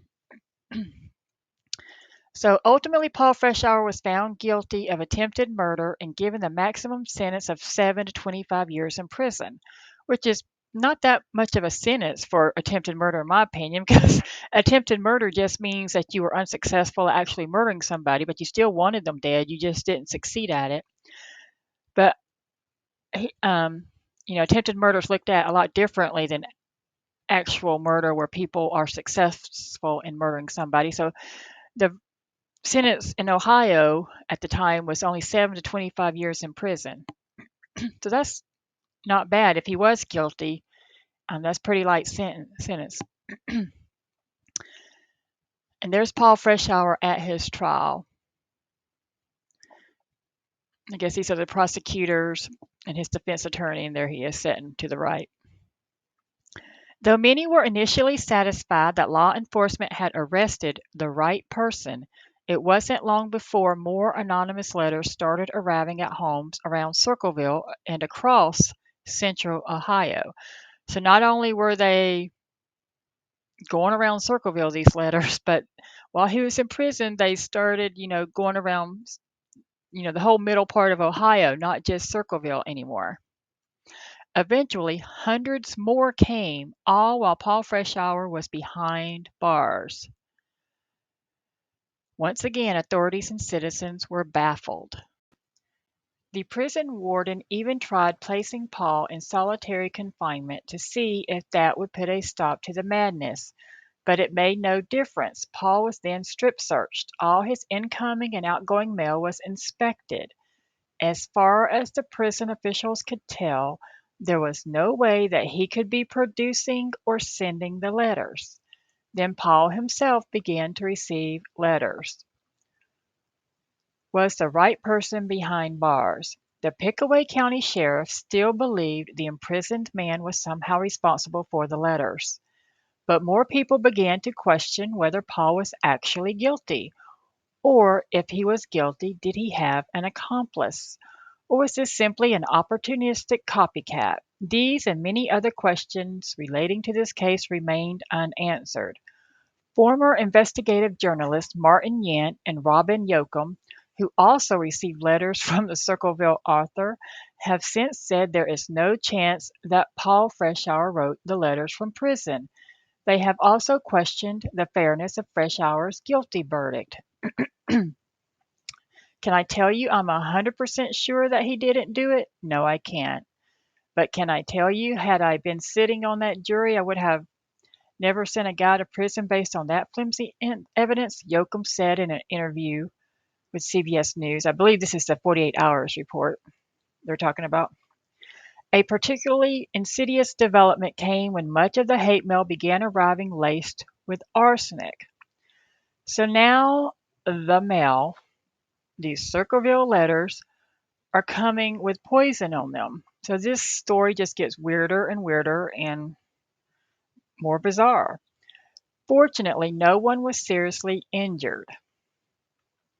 And here is a picture of the box and gun contraption discovered by Mary Gillespie. This was part of the evidence at the trial. This is the gun,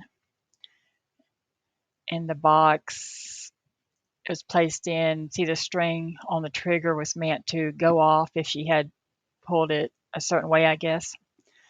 The case of the Circleville letters has spanned decades, inspiring many theories and suspects. Excuse me. According to Karen, Paul came to resent Mary Gillespie for cheating on Ron and even blamed her for his demise, perhaps providing the motivation to begin a campaign of harassment against her. But, remember the letter started before Ron Gillespie died. The letters are what drove Ron Gillespie literally to his death. And if Karen knew about this before or after her brother died, she should have came forward sooner. Paul Feshauer was arrested in 1983, but the letter started in 1977, and that's the year that Ron Gillespie died in his truck accident. So I still don't understand Karen's role in all of this, and you know, and what she knew and when she knew it, and why she didn't do something to help her brother and his family. If she didn't care about Mary, because Mary was messing around, why not care about her brother and his kids? However, if Paul knew that the only thing standing between him and being discovered was a serial number, would he have done such a sloppy job of filing it off? And would he have used his own gun in the first place? Many a criminal who thinks they're smarter than everybody else have made dumb mistakes. It happens. This went on for so long that human error is bound to happen. So it doesn't necessarily mean that Paul didn't do this if he made this stupid mistake of not filing off the serial number thoroughly or correctly. So it doesn't mean that he didn't do it just because the serial number wasn't filed off good enough. But I mean, that is something to think about with him being a suspect. Now, Karen Feshauer, the wife of Paul, excuse me, was the one who stood to gain the most from Paul's incarceration. With him in prison, everything that she'd lost in the divorce was hers once again. Later, it was also revealed that Paul believed their son, Mark, was responsible for stealing the gun and never came forward with this information at the time because he didn't want to get his son in trouble. Now, okay, that sounds horrible. It sounds like Paul was framed by his son, or that his son, did something bad, but he didn't mean to frame his dad. It's just how it all worked out. But you got to understand, this is what Paul is telling people. It's always Paul doing the interviews. It's always Paul talking to reporters. It's always Paul. This information is from Paul's mouth that he gave to others. There is no, this information only comes from Paul. Paul will tell a newspaper reporter, he tells his family, his friends. He told Unsolved Mysteries. Paul speaks to people, but it's just Paul's word. It's not other people's word. It's what they heard from Paul, what Paul told them. Mark never admitted to anything. The police never said Mark had anything to do with this. And this went on for years and years, and many, many people were investigated. There's lots and lots of police documents on this case. But a lot of the information, if not all of the information that says that it was somebody other than Paul, or that it was his son, or that it was Karen, comes from Paul, or Paul's family, or Paul's friends, or the newspaper reporters who interviewed Paul. It doesn't come from any knowledge that they have independently. It's what Paul said to them, and then they repeat it. Like on the 48 hours interview about this case, his niece repeats what Paul told her, or what Paul told other family members. But there's nobody to say, there's nobody from the police department or a detective or a journalist who wasn't, interviewing Paul for a book and who didn't grow to like Paul about, that they investigated this, what Paul said, and they found no evidence of such. So it's just, it's all Paul speaking. And what this makes me think is Paul is so, grandiose, narcissistic, that he can convince all these people to take his word for stuff. Why aren't the reporters who were interviewed for 48 hours, why didn't they go back and investigate what Paul said? Why didn't they look at his son Mark and rule him in or rule him out as a suspect? If they want to be an investigative journalist and they're there in Ohio and that's their job, the reporters, they work for newspapers or they write books or they, are interviewing Paul, why don't they go after other suspects and investigate them?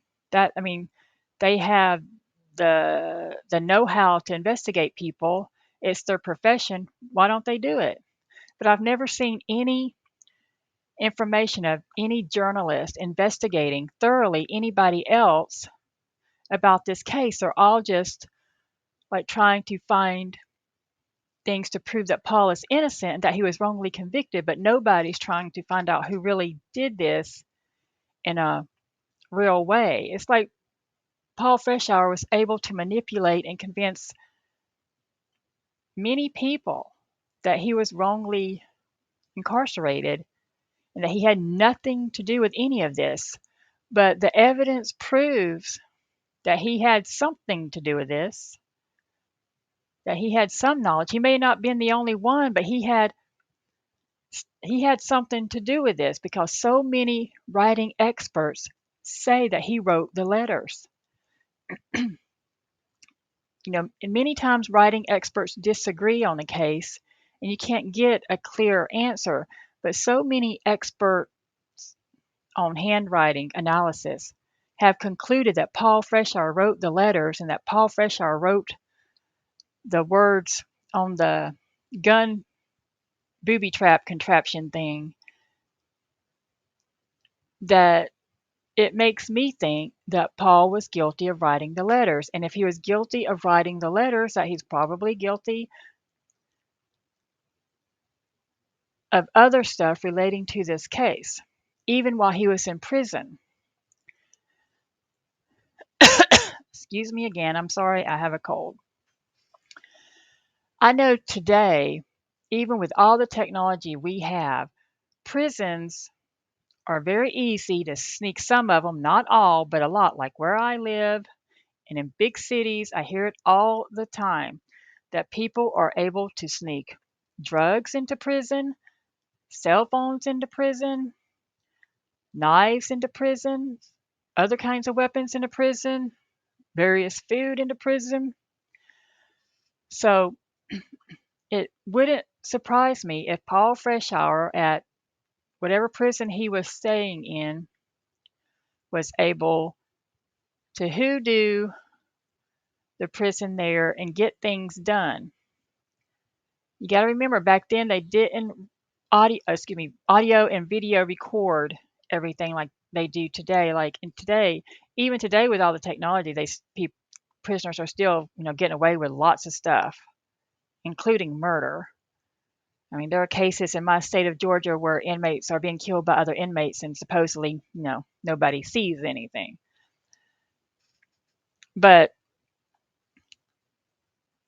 in the 1980s, when he was in prison, the technology wasn't as good as it is today. When he would have visitors, would they bring in paper and pencil? Could he write a letter while a family member was there visiting him or a friend and then send it off with them and they would mail it for him from Columbus?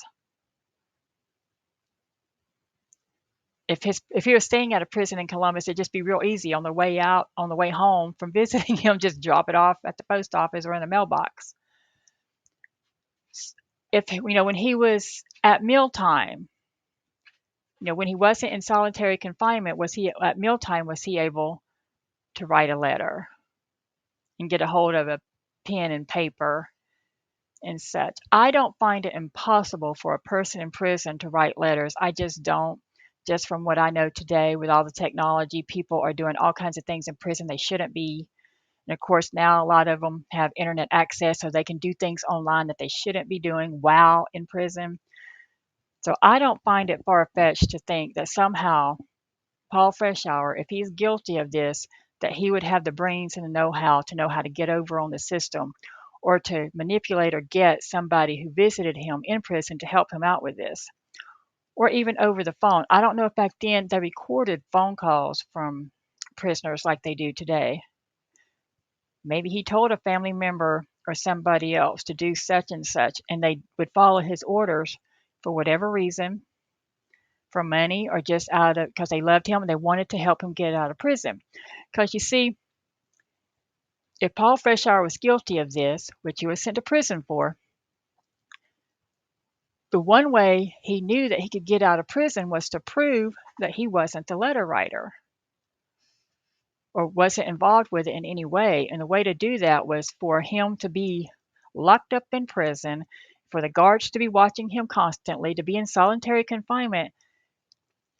And if people were still getting the letters, that means that he might have a chance of getting out of prison because he wasn't the letter writer. And if he wasn't the letter writer, then he probably wasn't the person who set up the booby trap with the same handwriting on it.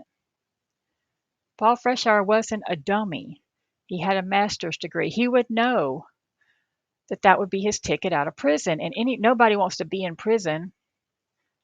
Some people think of ways to escape prison, to crawl out of prison, to climb over a fence to escape prison. Paul was smart enough to know that the way that he could get out of prison would be if the letters continued on even while he was in prison. And the topping on the cake would be if he got letters while he was in prison. So I don't think it's far fetched to think that Paul was involved in the letter writings that continued while he was in prison. I think he instigated those letters. And so there's just a lot of evidence that make me think Paul Freshour was guilty. But it seems that he would have had to have at least one other accomplice. But I don't think many people knew, because the more people that know, the greater chance it is that somebody would talk, somebody would tell. Because this was a big deal in Ohio, in Circleville, Pickaway County. People gonna talk. So I find it very hard to believe that somebody would be involved in this and not talk if they weren't, the main instigator of this, that, they would eventually say something. So don't assume that Paul Freshour can't be guilty just because he was in prison and the letters continued.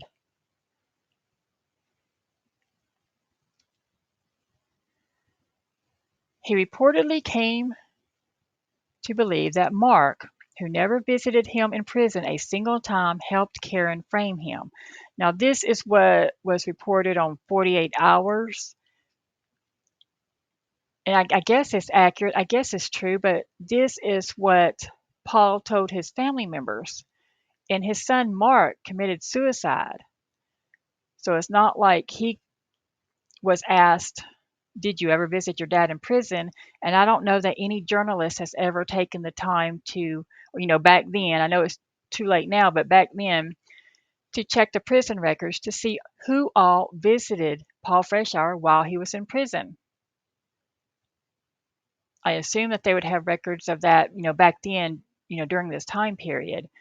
They may be lost now, but I assume, when you go to prison, that, they take your name and stuff and make sure, that you're okay to go visit somebody in prison. So I would assume that they'd have a list of names of or people who are allowed to visit a certain prisoner.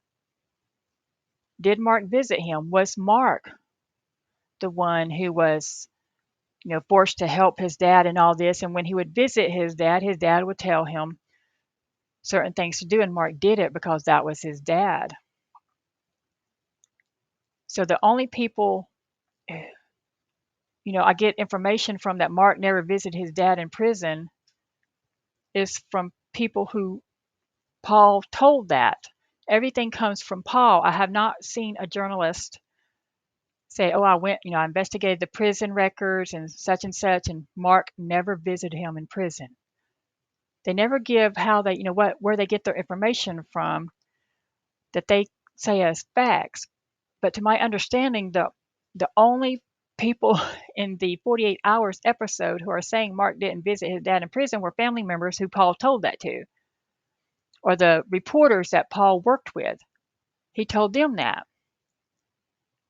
But it doesn't, the reporters don't seem to have went to other people to ask them that,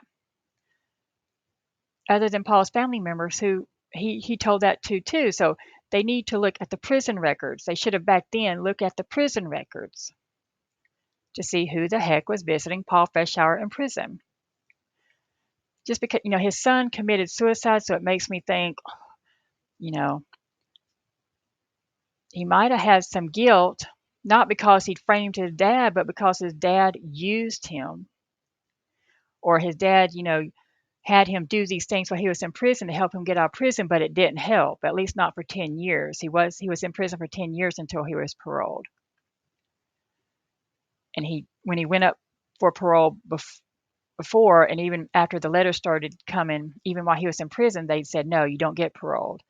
So the letters that he received in prison didn't convince the parole board that he was an innocent man. But he did get paroled, and I don't know if he was paroled because 10 years was the average that attempted murderers served at the time, and he was a good prisoner, or if, some of them were convinced that, well, he couldn't have wrote the letters because they're still coming. I don't know why he was released on parole, and no journalist has ever said why the parole board released him.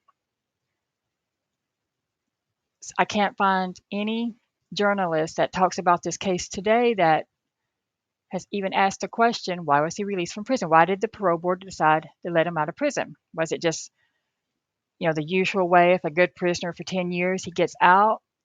Or did somebody on the parole board think that there is proof or evidence that he wasn't the letter writer and he was wrongly convicted? So, and it used to be, I thought that somebody in prison had to admit to their crimes and show, remorse for their crime before a parole board would get them out of prison. I guess today that's different, but maybe back then they didn't have to admit to their crime to get out on parole. And maybe the parole board meetings were private, and so the public or journalists never knew what was said during his parole hearings. I don't know. But I don't think the news reporters who interviewed Paul and who think that he was wrongly convicted, uh, did their due diligence in investigating this case. Cryptically, in one correspondence, the letter writer bragged about framing Paul Freshour, saying, "When we set him up good."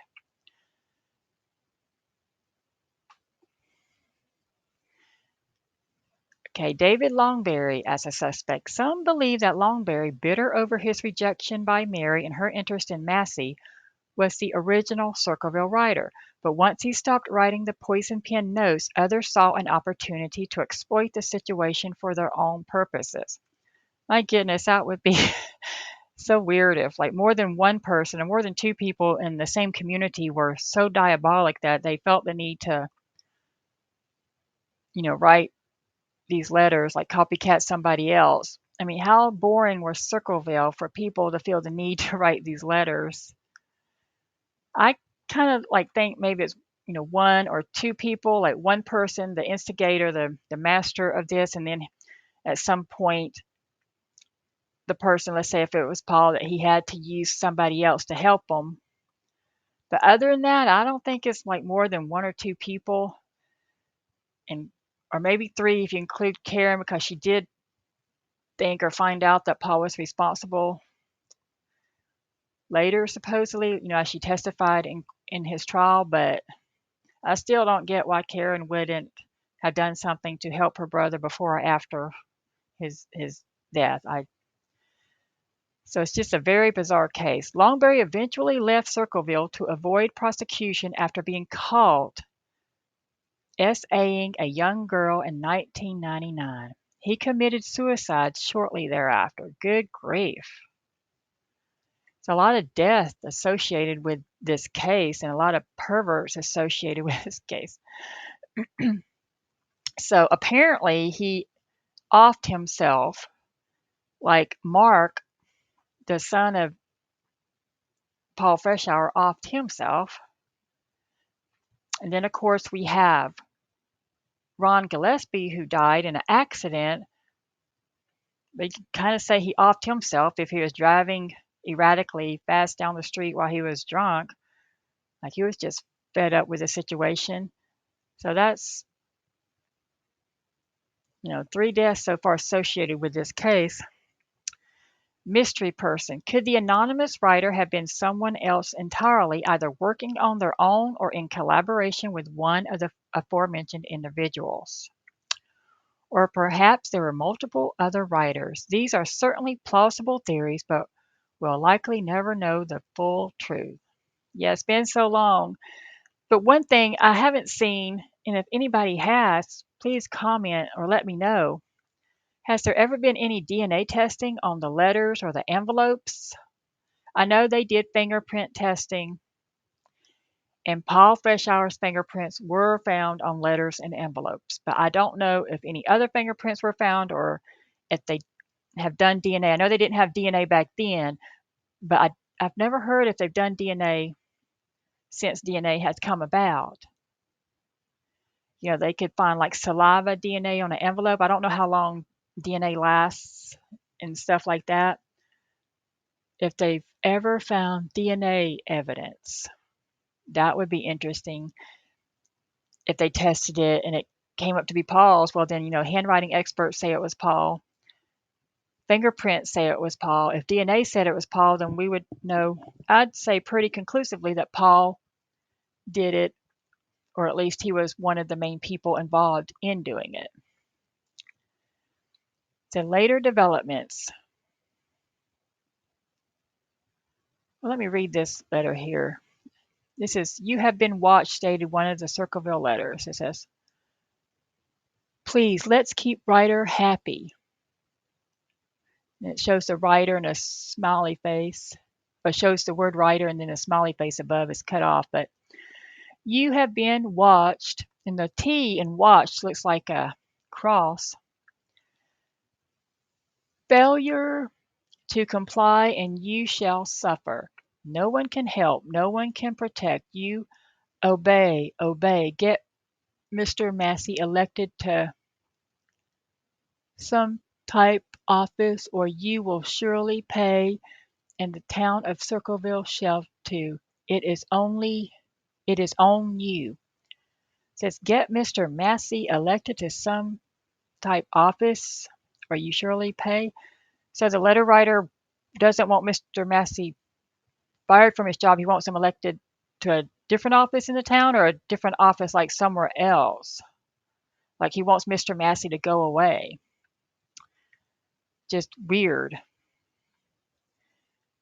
The case was officially closed following Paul's arrest and has never been reopened.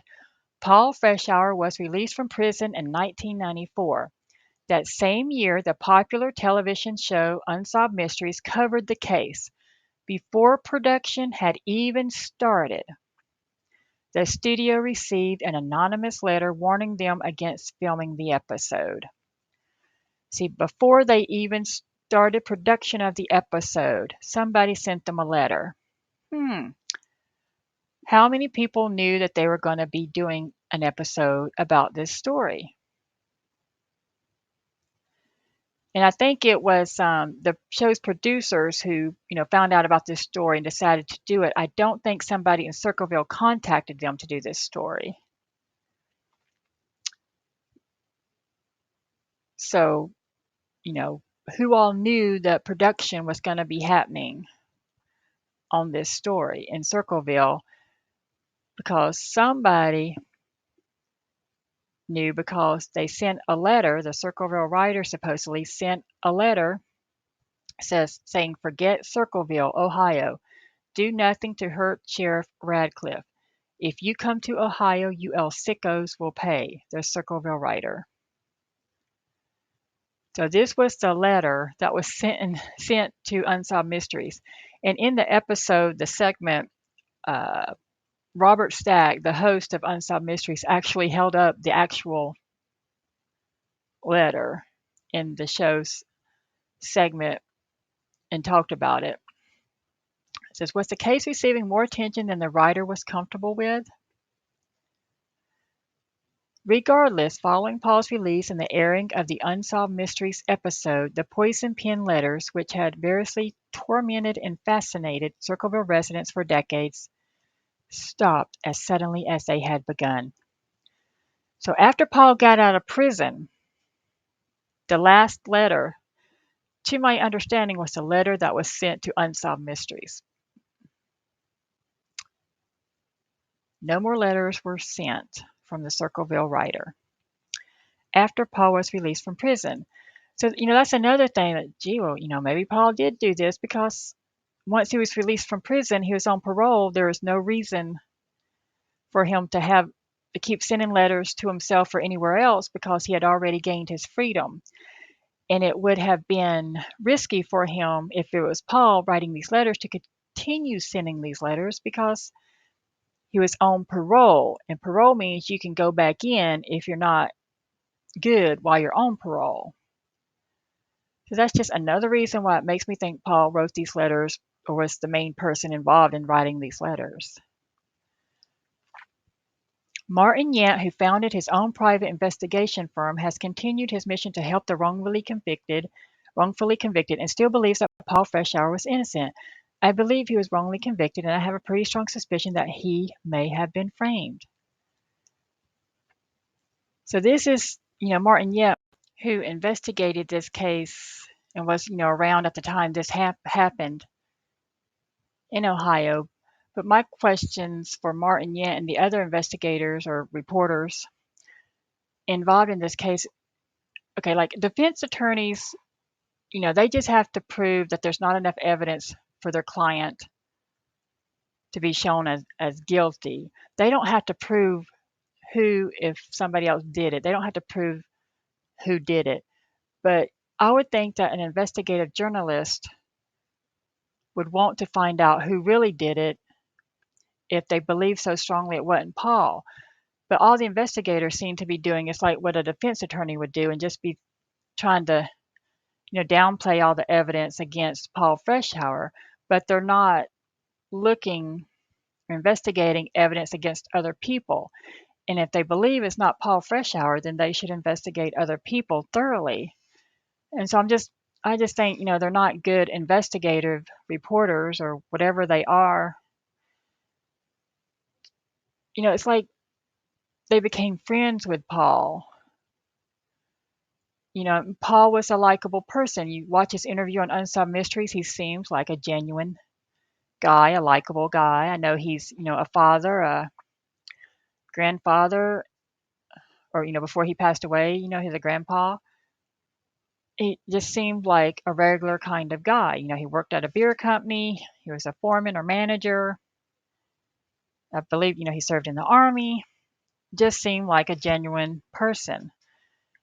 But like I've talked about before, and like most people know now, that anybody can be a criminal, anybody can do criminal acts. It doesn't necessarily mean anything that people think he's a nice guy.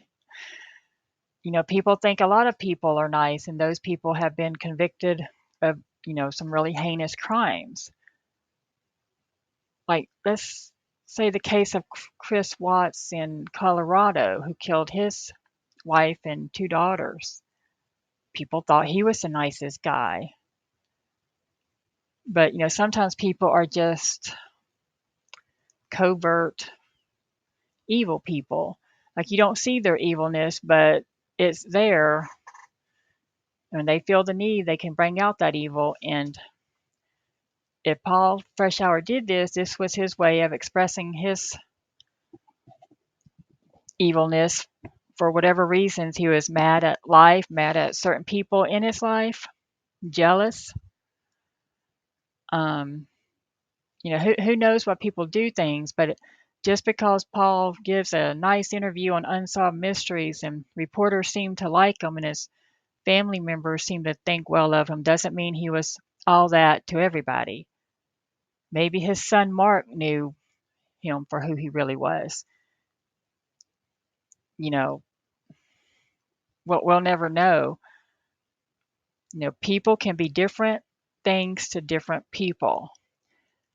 Like, let's say, a kid may think their dad is, just the greatest dad in the world, but a man's wife could think he's a jerk because maybe he's cheating on her or something.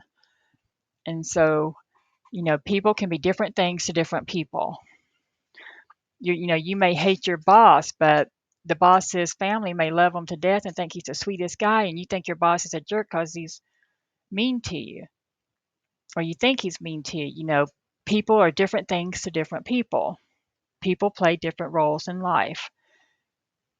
And maybe Paul was really good at, being the family man and all that in some situations.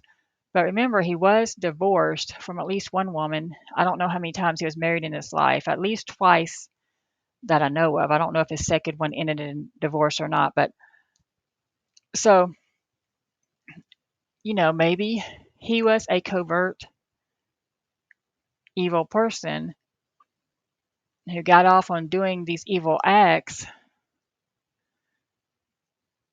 but then, he got what he wanted out of it. Or got, some people need a lot of attention. That's why people like Sherry Papini, or that young woman from Alabama who faked her kidnapping or whatever. That's why people do stuff like that, is for attention. They want a lot of attention, but they don't necessarily have to. Like, people say, why did Sherry Papini not give interviews once she was found? They don't necessarily need to go on TV to get the attention. Just knowing that they're being talked about in the media is enough attention for them. And they may be smart enough not to go do an interview because they know that could be used against them.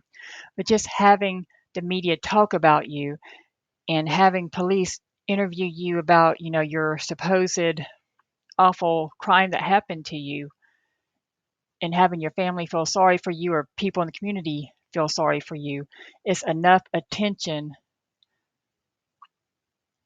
and that, that they don't need to go on and do TV interviews.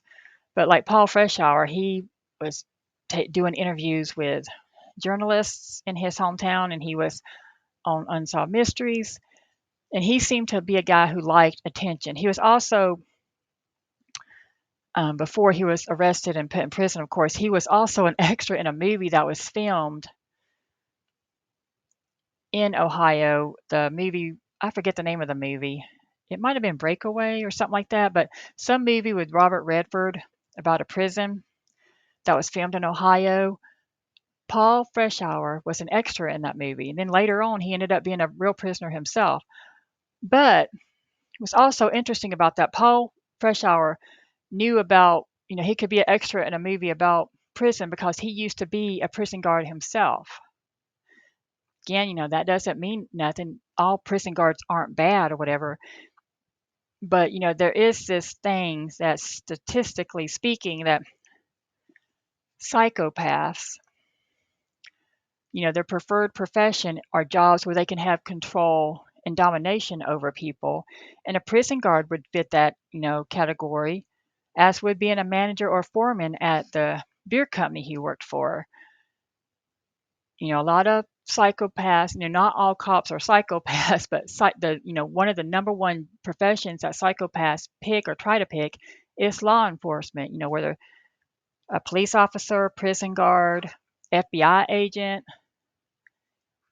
and other professions, or security guard, other professions where they can have power and control over people, and they feel like they're somebody, that they have power over people. It makes them feel powerful, and some people need that kind of power, and some people want to be like feared by other people, or, they want attention from other people. They don't want to be ignored by other people. So I'm not saying Paul Freshour is guilty because he used to be a prison guard, or because he was a manager, or because he's well educated and could be smart enough to figure out how to do all this without being caught. I'm saying that there's just a lot of circumstantial evidence against him. And the handwriting experts, add on to all the circumstantial evidence and makes him look guilty as heck.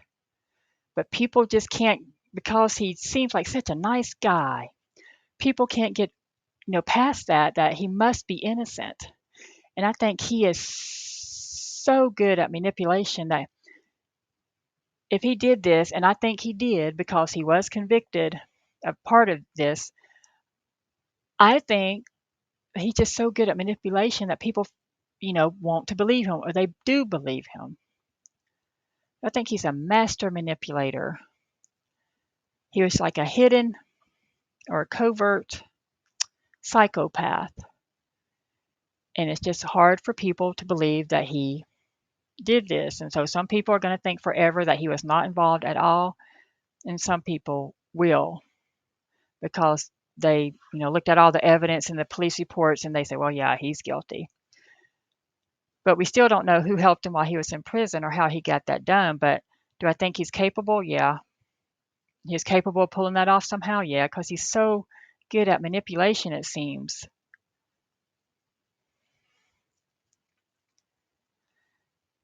So Martin Yant, he went on to talk about the complexity of the case. I've been investigating this case off and on for 30 years, and every time I think I have it figured out, something else comes up, and then I have to go back and start all over again. It's just one heck of a mystery.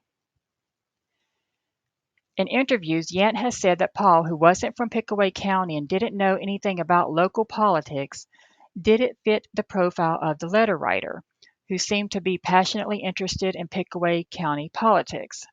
Well, he lived there with his family. He could have became interested in it. I think Paul was from Michigan originally. I think he was born in Michigan. But I mean, that to me is a silly statement for an investigative reporter to say. What, like, because he wasn't from Pickaway County, that he didn't fit the profile of the letter writer who seemed to be passionately interested in Pickaway County. So you think somebody living in the county? I live not in a small town anymore, but I live in a town that people come here from other places, and they're heavily involved more in the politics than I am. So I just think that's silly for an investigative journalist to say that somebody who moved to a town but wasn't from that town. I mean, how long did Paul live there? At least several years. So of course he could have known about stuff, because who was Paul married to? Gillespie. And the Gillespies had been there for generations, and so had Mary's family. And Paul was in that family and he hung around those people. So I think that's silly for the investigator not to, think about that. I don't like the investigators on this case that were interviewed on 48 hours and even on unsolved mysteries. Just, they don't ask the questions that I wish somebody would ask. Sadly, Mark Freshour, Paul and Karen's son, battled with depression for years before offing himself in 2002. And what's sad is 9/11 happened on September 11th of 2001, and I think it was on 9/11 2002, a year after that happened, the early morning that Mark Freshour um, offed himself. I guess I can say committing suicide. I don't know what I'm allowed to say on YouTube or not, so that's why I don't say that. But um, so obviously Mark had some issues.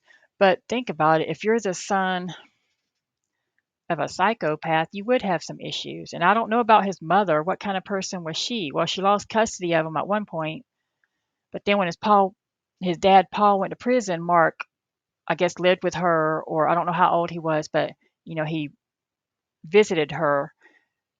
And remember, Paul said that Mark never came to see him while he was in prison. So apparently, Mark was old enough to decide for himself, and he chose not to visit Paul. According to Paul, I have never seen anybody get that information from anybody other than Paul. So I don't know if Mark visited him or not. I don't know if Mark talked to him on the phone while he was in prison or not. And also, he had two daughters, and I don't know what of them, if they ever visited him in prison, or if one of them could have helped him in this if he was involved in this. So, but if you're the son of a psychopath, that would have been hard, and that could have caused depression. And plus, his parents were divorced, and divorce can cause depression in children. So, who knows what all he went through in his life. And of course, his dad went to prison. That could have depressed him. So, who knows what all Mark Freshour went through in life, but may he rest in peace. And some people will say that it was Mark who did all this, but he makes a convenient villain because he's dead and he couldn't defend himself then, and he can't defend himself now because he's been dead since 2002. And so people take his offing himself as proof or evidence of something, and I don't agree with that.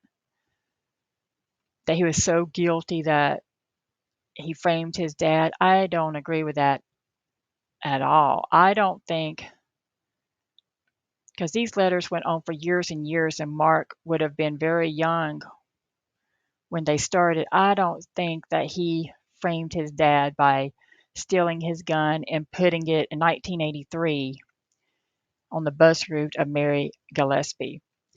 Could Paul have used his son, made his son when he was a kid do things for him involving all this mess? Yes. And could Mark have kept that secret? Yes. And could it have caused him great emotional pain and mental distress where he ended up at the age of 39 killing himself? Yes, that's possible. But, you know, if Paul did this like I think he did, that would make him a real SOB to use his son in that way.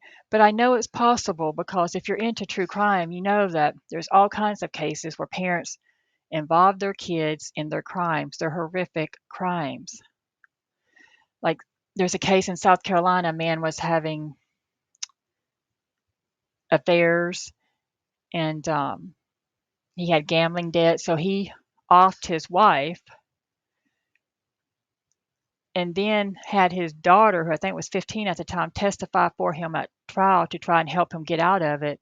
And she was an emotional wreck and devastated, and he ended up being convicted, but because the jury and the people in the courtroom thought that he had coerced her into trying to help him stay out of prison, basically the dad forced her or encouraged her to lie for him in court. I mean, parents will do all kinds of things to their kids. There are some really evil people in the world, and they can be parents. and they will put their evilness on their kids as easily as they would anybody else. Paul Freshour died of a heart attack in 2012. I believe he was 70 years old. In recent years, the letters have been examined by two experts, one of whom is certain that Paul was the author, while the other believes that he wasn't. Former FBI profiler Mary Ellen O'Toole has stated she believes the author could be someone other than Paul. They are talking about the two experts who were interviewed in the 48 Hours episode about this case.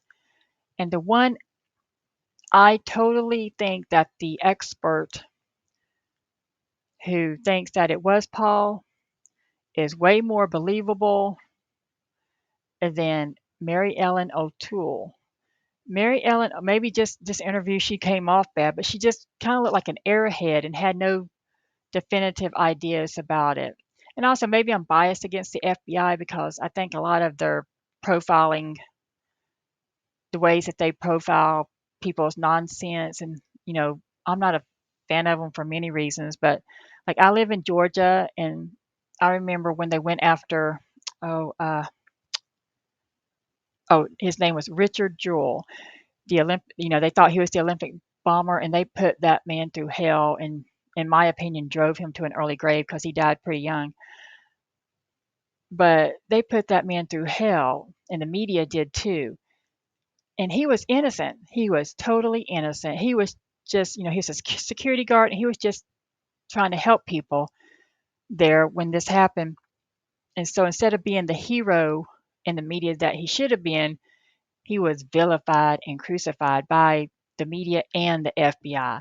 So I don't always trust the FBI profilers and investigations. Like, people have this thing that the FBI are top notch, the best of the best, or whatever. Psst, I think a lot of them are just narcissists with giant big heads who have, more like bigger egos than they do investigative skills. Like their egos are way more prominent than their investigative skills. I am just not impressed with the FBI in so many ways on so many cases.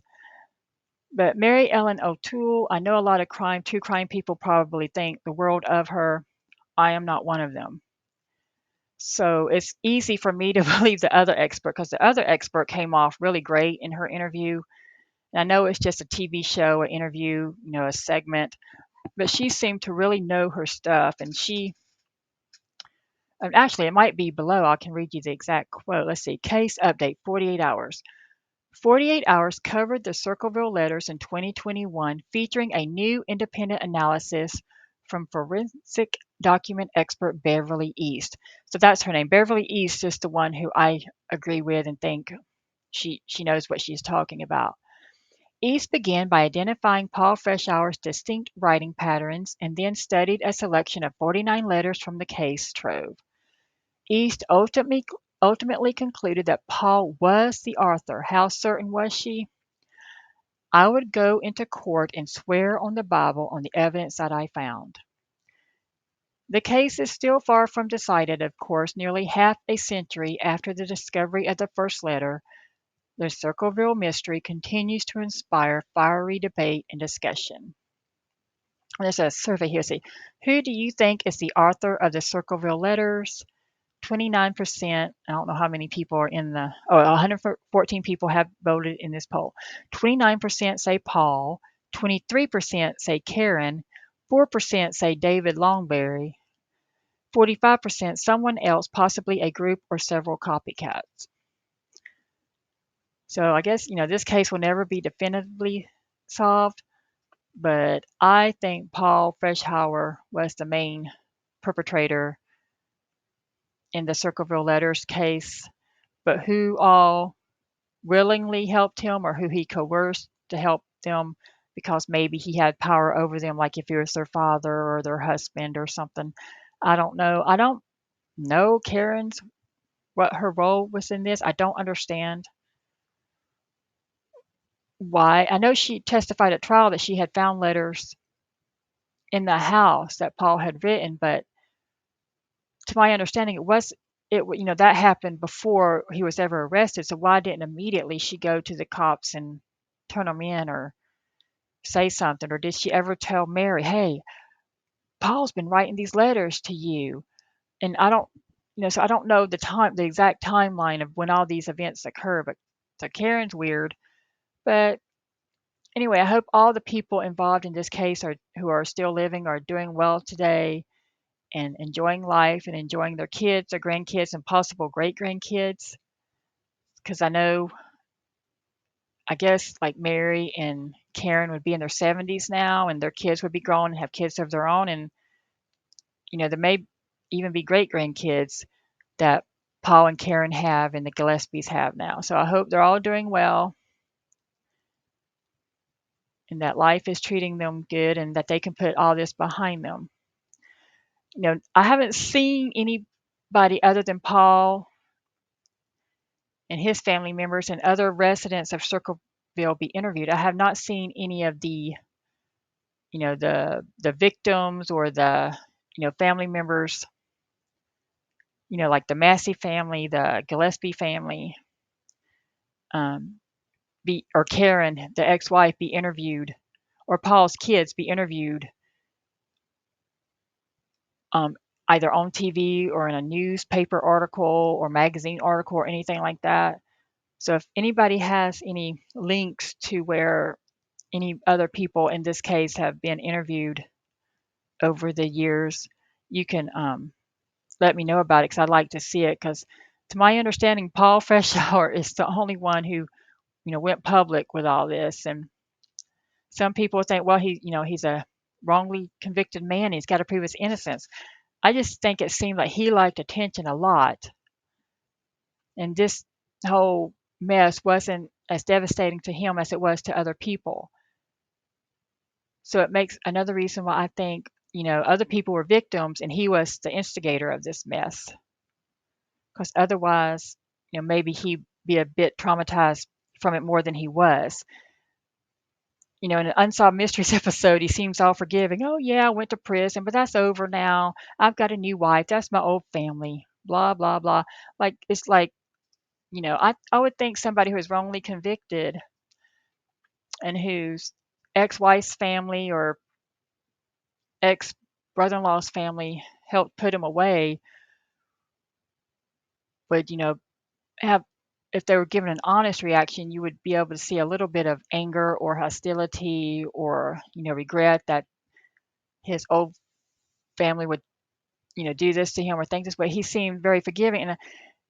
And to me, it's like an act because he knows he did do it. So that's why he doesn't care that much.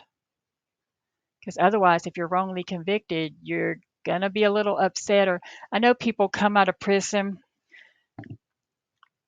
and like they've been wrongly convicted, supposedly wrongly convicted, like they spent like 20 or 30 years in prison and they come out and they give interviews, they give like positive interviews, like whatever. A lot of times those people are people who, got out on a technicality. It doesn't necessarily mean they didn't commit the crime, or they were criminals beforehand. That's why police thought they committed another crime, but they didn't actually commit the other crime, but they did actually in their past commit other horrific crimes that they didn't get, the long sentence for. So, of course, they're happy to be out of prison.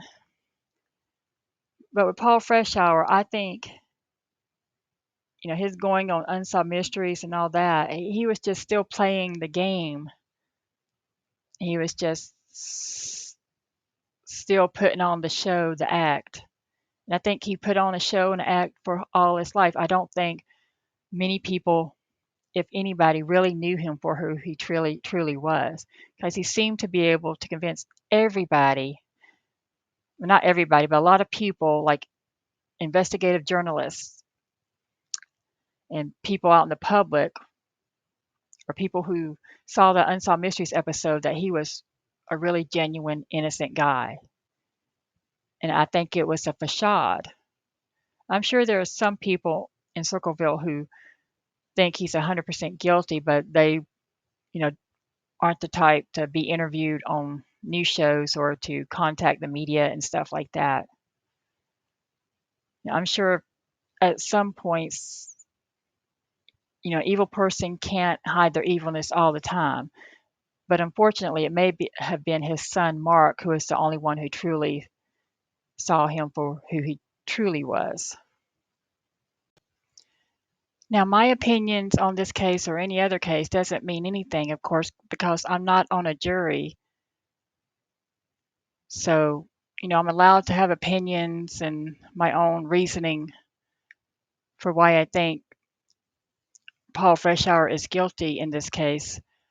But of course, I have no idea of knowing if I'm right. And I also have no idea if I was an adult at that time living in Ohio who got called to be on the jury, if I had sat through that trial and listened to everything said in the trial and followed the law and the judge's instructions for the jury, would I have found him guilty like the rest of the jury members did? I don't know. I can't say. I haven't looked at every single piece of evidence or read 100% transcript of the trial, but just from what I've researched and what I've seen, in my opinion, I think Paul Freshour is guilty.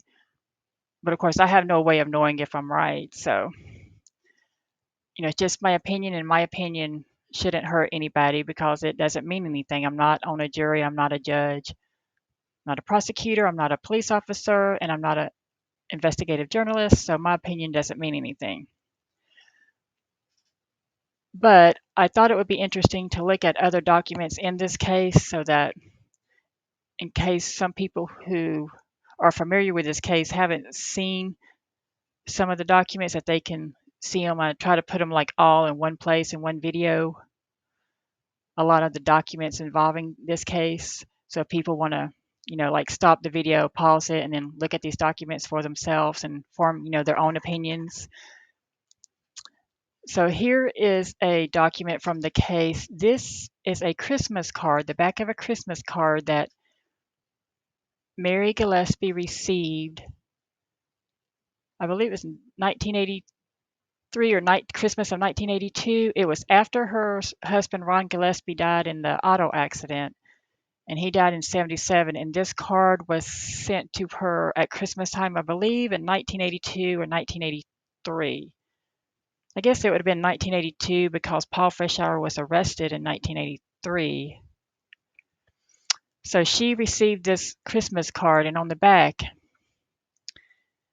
it states, "Just tell your daughter we are going to post some signs about her next year at the bus stops. Since you've caused this by what you've done. To Mrs. Massey, and all knows it, how will you face her? But your type have no consciences, or you wouldn't have hurt Mrs. Massey behind her back." There he goes, or she goes, but like I think it's Paul, so I'll just say he from now on. With the colons again at the end, and I mean, I think Paul Freshour did this. So I guess Paul Freshour is the one who loves colons because he seems to use them a lot when he could just use a period or nothing at all. But let's see if we can find the G. The G looks similar to the previous G's we've seen. Maybe the loop is thinner and longer there and then here. And it's not as, the letters aren't as block letters, but this isn't on notebook paper with lines. So maybe, they can't do perfect block letters without having lines.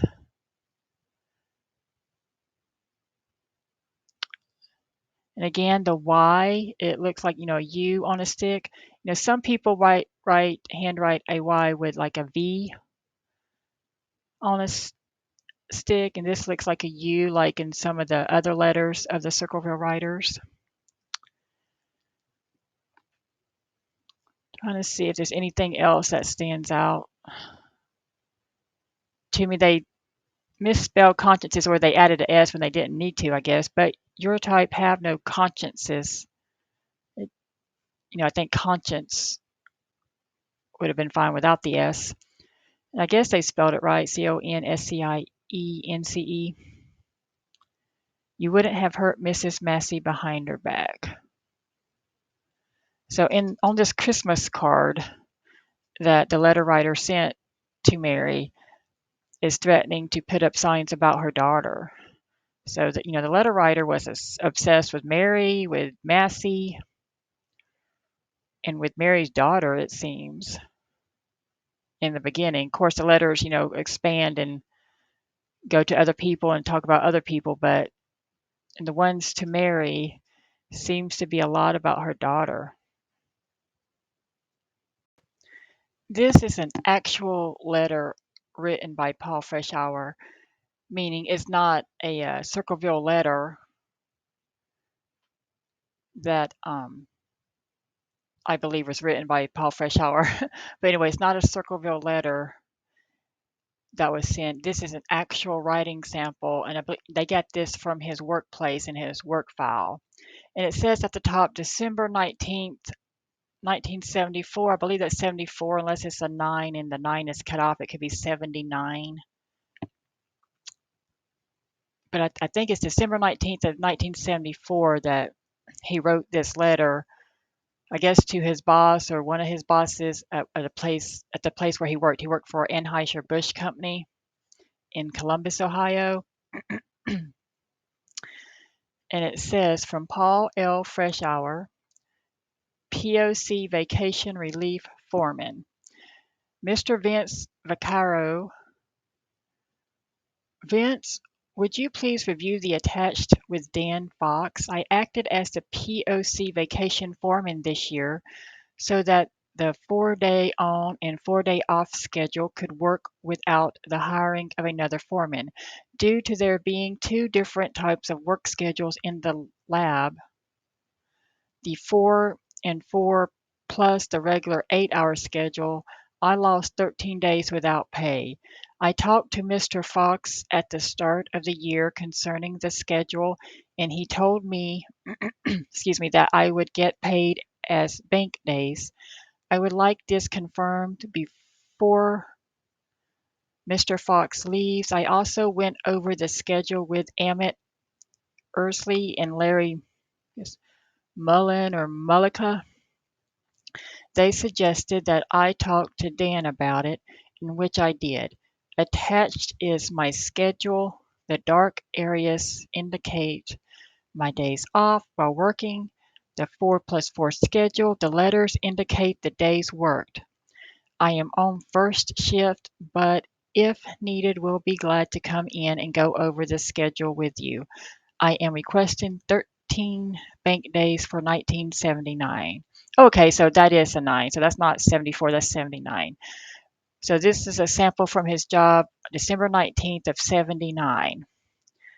And then it says, in cursive, thank you, Paul Freshour, quality control. And he does what I do, or what I used to do when I had to write at work. Now everything's on the computer, email.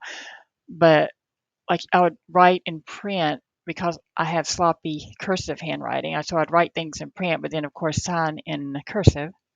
And so he does that like I do. Thought that was interesting, but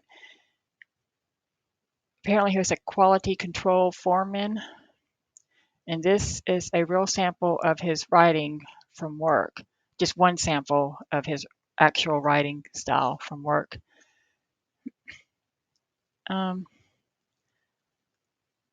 Obviously in his real writing, there's not a lot of colons, and he doesn't use all capital letters and block letters. He does seem to like capitalize some letters that, if you're writing a proper sentence, you wouldn't capitalize, and other letters he doesn't capitalize that should be capitalized. Like his T's here, it's like a capital T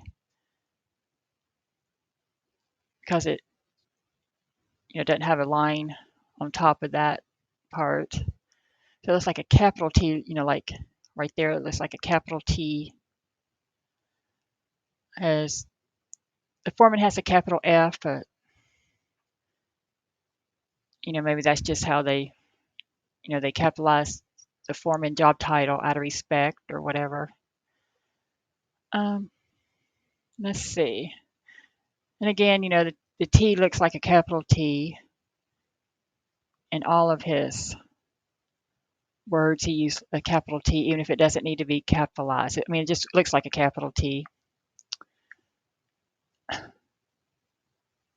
Trying to see if there's anything else that looks interesting. He has a comma here, which doesn't really need one, which doesn't mean anything. I'm just saying, maybe in some of his other writings, I mean, if he wrote the Circleville Letters, if in the Circleville Letters, if a comma was used, but in an inappropriate place, but he used colons in all capital letters, block letters, so I don't believe there's any commas in his Circleville Letters. They suggested, comma, that I talked to Dan about it, comma, in which I did. Oh, no, it just seems like maybe that comma is not needed. I'm not a grammar expert. And then attached, he's got a period after did, so this should be a capital A, but it's a small a, but then it looks like the capital T's again. So, I mean, it's not a big deal. It's just things I noticed about his handwriting that maybe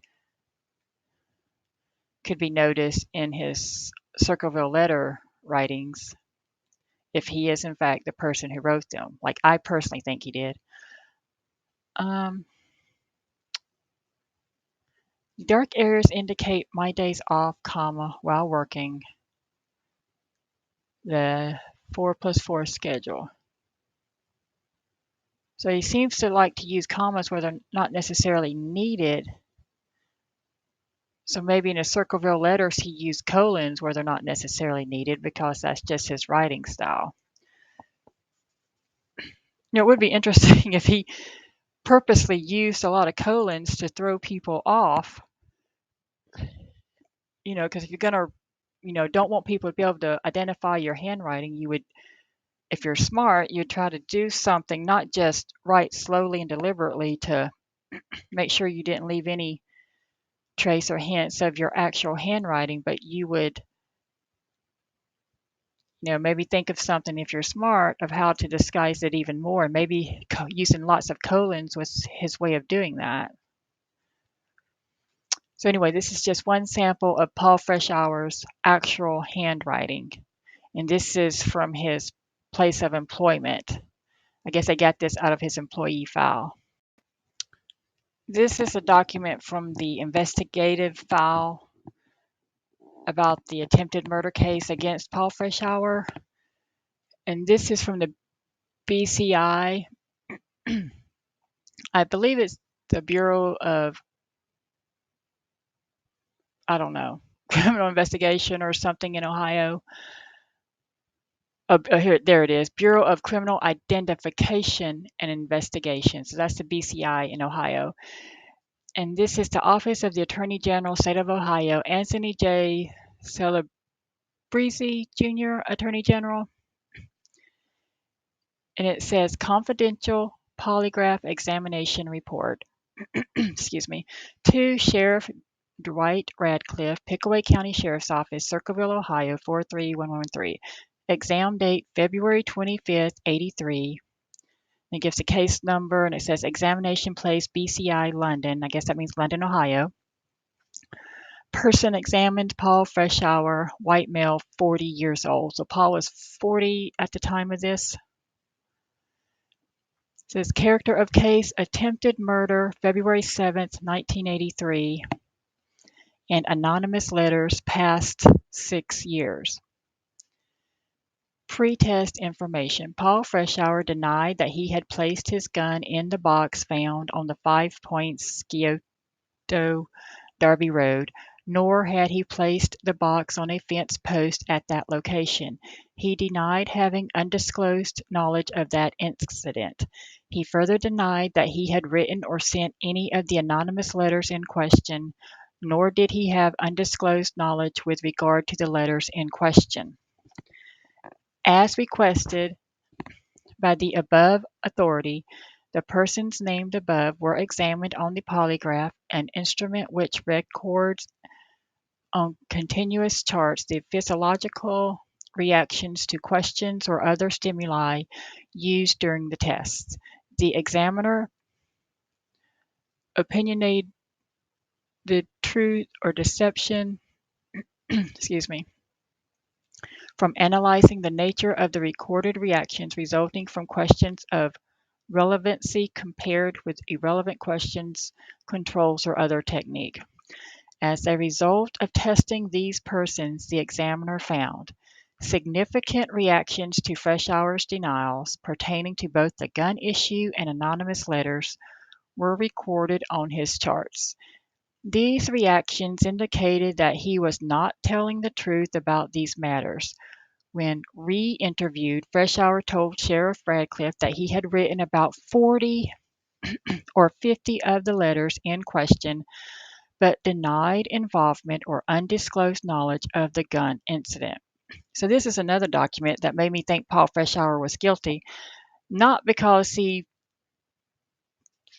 failed the polygraph test, but because he admitted that he had actually written some of the letters.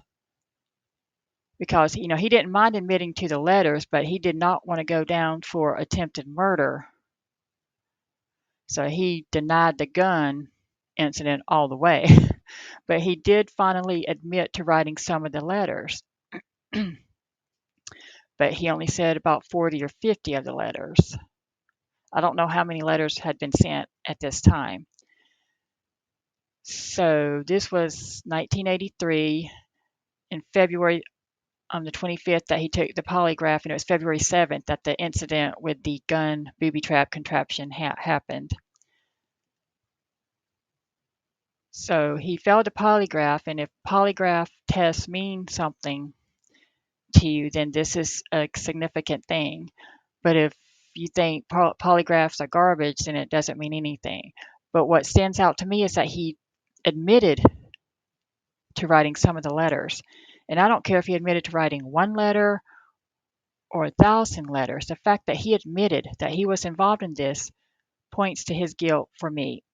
But what a lot of times what criminals will do when they're being interviewed by the police, they'll try to put the blame somewhere else, or on, like, if they have an accomplice, on their accomplice, or they'll say, like, well, yeah, I did this, but I didn't do that. Because, in other words, they want to go down for a lighter crime. They don't want to be sent up for and do hard time for the more serious crime. And the attempted murder was more serious than just sending threatening letters at the time. I don't know what the penalties were for just sending harassing and threatening letters and making harassing phone calls and stuff like that back then, but it may not have been significant at all. So I think it's, the actual physical, actually doing a gun booby trap along with the letters that, made his case more serious. Because of all the letters, they thought the booby trap was more serious than they may have thought it was if it had just been a lone thing. Like if the letters hadn't happened and somebody just put a booby trap on the thing, it would have been serious because there was a real loaded gun in it. But the police might not have, the prosecutor might not have taken it as attempted murder. I mean, I don't know, but it's just, it's like all of it put together made the police really want to get this person and put them away because they were sick of all this stuff going on in the town and they wanted to put it to rest. And so, he was charged with attempted murder. Some people say a booby trap gun wouldn't have really killed anybody, that it wouldn't have worked, and it didn't work, thankfully. But it was set up like the person wanted it to work, so and he was found guilty, so. But I guess depending or not on whether you believe polygraphs, this may not mean nothing to you, but it clearly states when re-interviewed, Freshour told Sheriff Radcliffe that he had written about 40 or 50 of the letters in question, but denied involvement or undisclosed knowledge of the gun incident. And a lot of times, criminals will, deny the more serious crimes, but finally admit to the lesser parts of a crime. Like, say two people commit a robbery, well, one person will say, well, he shot the guy. I was just there. I just a getaway driver. I didn't know he was going to shoot anybody and stuff like that. So Paul was probably covering his behind and say, I didn't have nothing to do with this gun. I would never, do anything like that. But yeah, I wrote 40 or 50 of the letters. But it doesn't say what reason he gave for writing the letters and the stuff. So I guess he never got into why. But he did admit to writing some letters. And here's another document from the investigation from the BCI that involves Mary Gillespie. And it's the same information that goes to the sheriff, Dwight Radcliffe in Ohio. And the exam date for this was March 2nd of 83. And this was the polygraph exam of Mary Gillespie, the white female, age 39. And of course, they investigated her and polygraphed her and all that because they, some people thought that she could have been doing this herself. Like we know, like in today, and I'll just use Sherry Papini as an example again.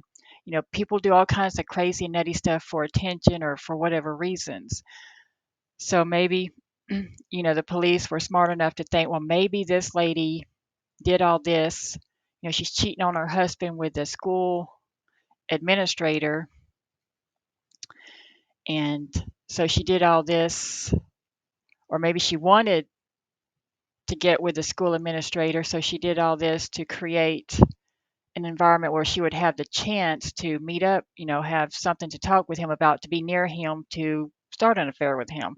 I mean, who knows? There's all kinds of things that and reasons people could do something. And remember, Mary Gillespie was in Florida at the time Ron Gillespie died. I'm sure some people in the town who thought badly of her for having an affair, which they found out about, or she finally admitted to after Ron's death, that she probably was having an affair with Massey all along, and that she went to Florida to see Massey while her husband Ron was set up in Ohio, and somebody helped to end his life in Ohio while she's in Florida. So I'm sure some people thought about that. Police thought about, they looked at every avenue of investigation that they could to try to solve this case and stop all this letters and drama going on in this town. And so when she reported the incident with the gun and the box on her bus route, they investigated, and polygraphed her to make sure that she did not have involvement in this. And so the character of case: anonymous letters, past 6 years, an attempted murder, February 7th, 1983. Pretest information: Mary Gillespie denied involvement in or undisclosed knowledge of the anonymous letters in question. She further denied that she had placed the gun into the box that she turned over to the sheriff's office. Then it talks about the polygraph exam procedures, and then it gives the results. As a result of testing these persons, the examiner found no significant reactions to the following relevant questions asked of Mary during her test indicated that she was truthful about these matters. Question: are you trying to hide anything from the sheriff about any involvement of your own in the writing or sending of the anonymous letters in question? She answered no, and the polygraph examiner thought she was being truthful. Question: do you know for sure who wrote and mailed the anonymous letters in question? And she said no, and again the examiner thought she was being truthful. I don't know if they asked her more questions, or this the only two significant questions, or the only questions they asked her. I guess they were. Maybe, I don't know if she had an attorney, but maybe, attorney said, don't ask her about if she's having an affair. Don't ask her this or that, but you can, ask her about these specific incidents so we can resolve this, so you won't think that she's involved. And so she was being truthful according to the examiner, that she didn't have any involvement in writing or sending the anonymous letters, and she did not know who was doing it for sure. Maybe she had her ideas, of course. I'm sure lots of people in the town had all kinds of ideas, and she had her ideas. And maybe, this was after they arrested Paul, or were investigating and found out that it was his gun that was used. So I'm sure she didn't know for sure, but so she said no, and that was truthful. So she wasn't involved in writing the letters, if you believe this polygraph examination and what Mary said, and she didn't know anything about it. And this was in March of 1983 that she was polygraphed. And the incident happened early February. This is an evidence photo of the fence post where um, Mary found the booby trap gun thing on her bus route. Apparently, this is a fence post it was on, and this is like a 2x4 that was nailed to the thing, and then the box was up here. There's snow on the ground, so it must have been snowy time of year there.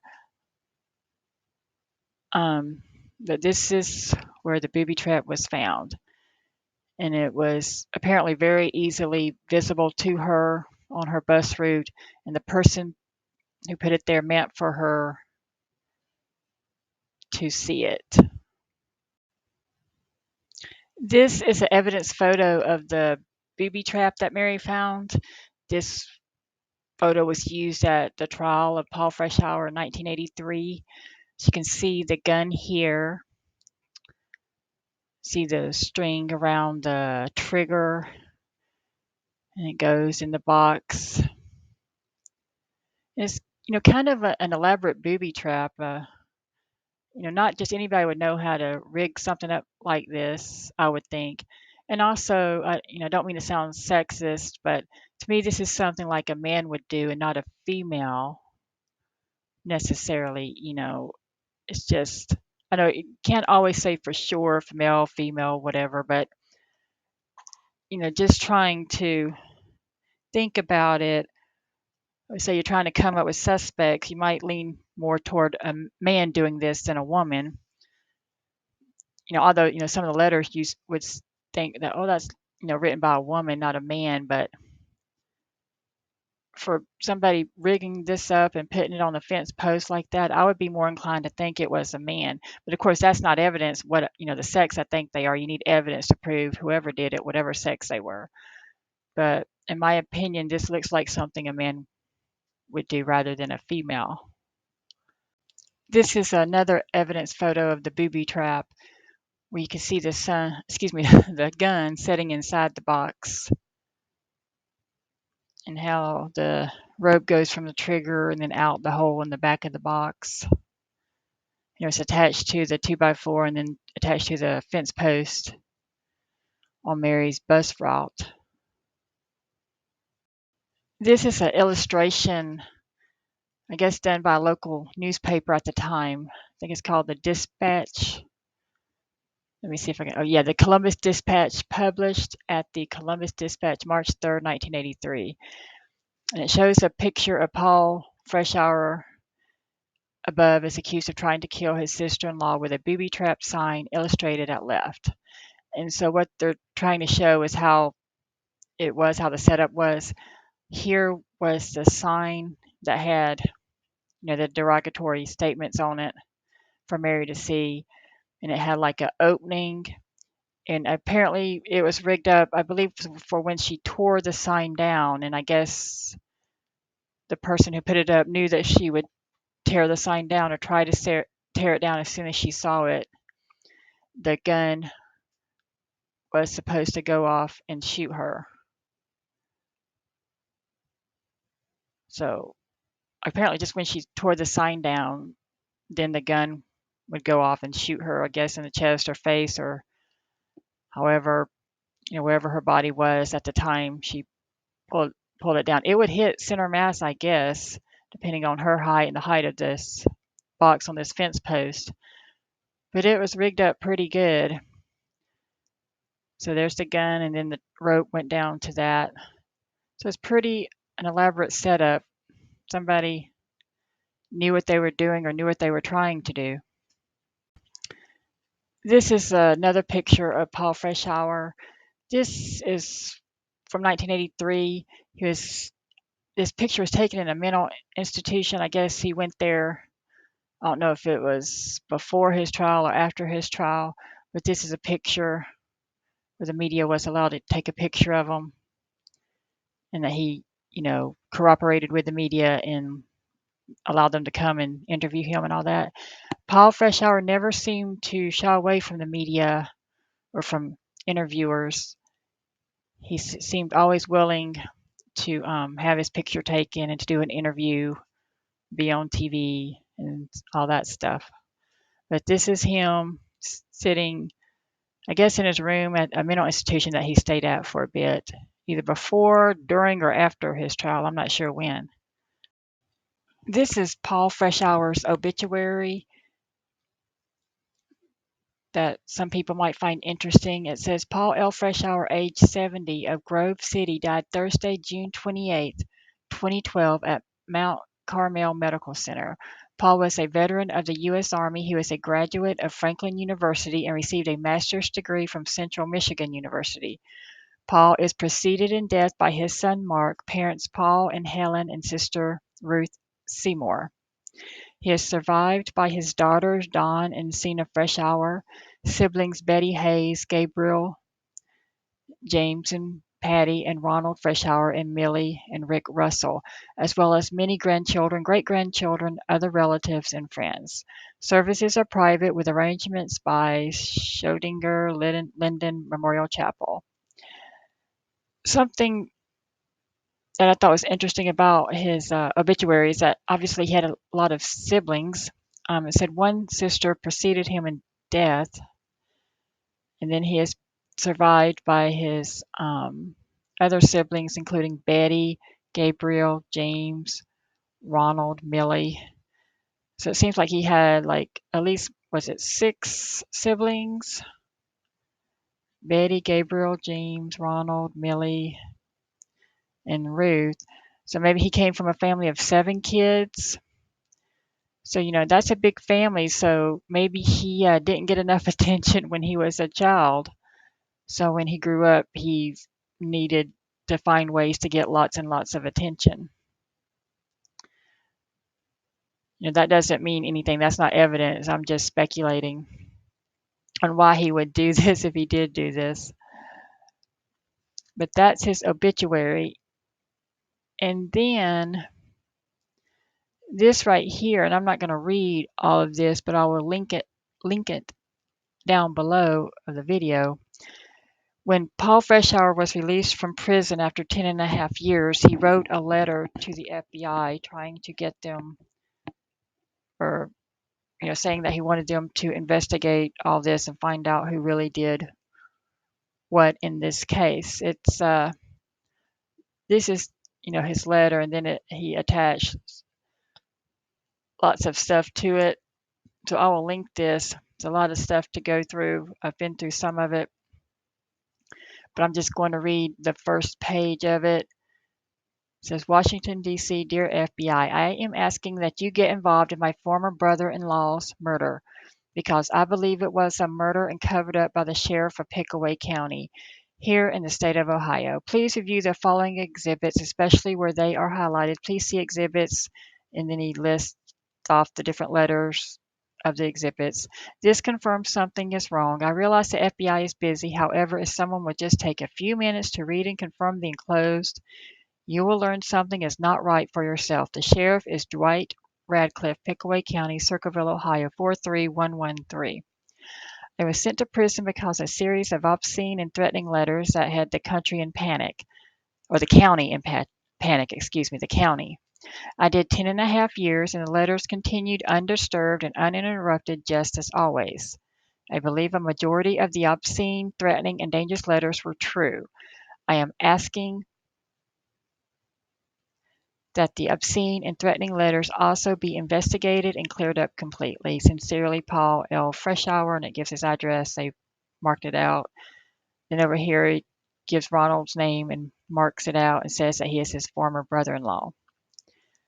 So this could be the letter of an innocent man wanting to prove 100% that he didn't do any of this and he wanted to find out who did. Or it could just be a guilty person with a big ego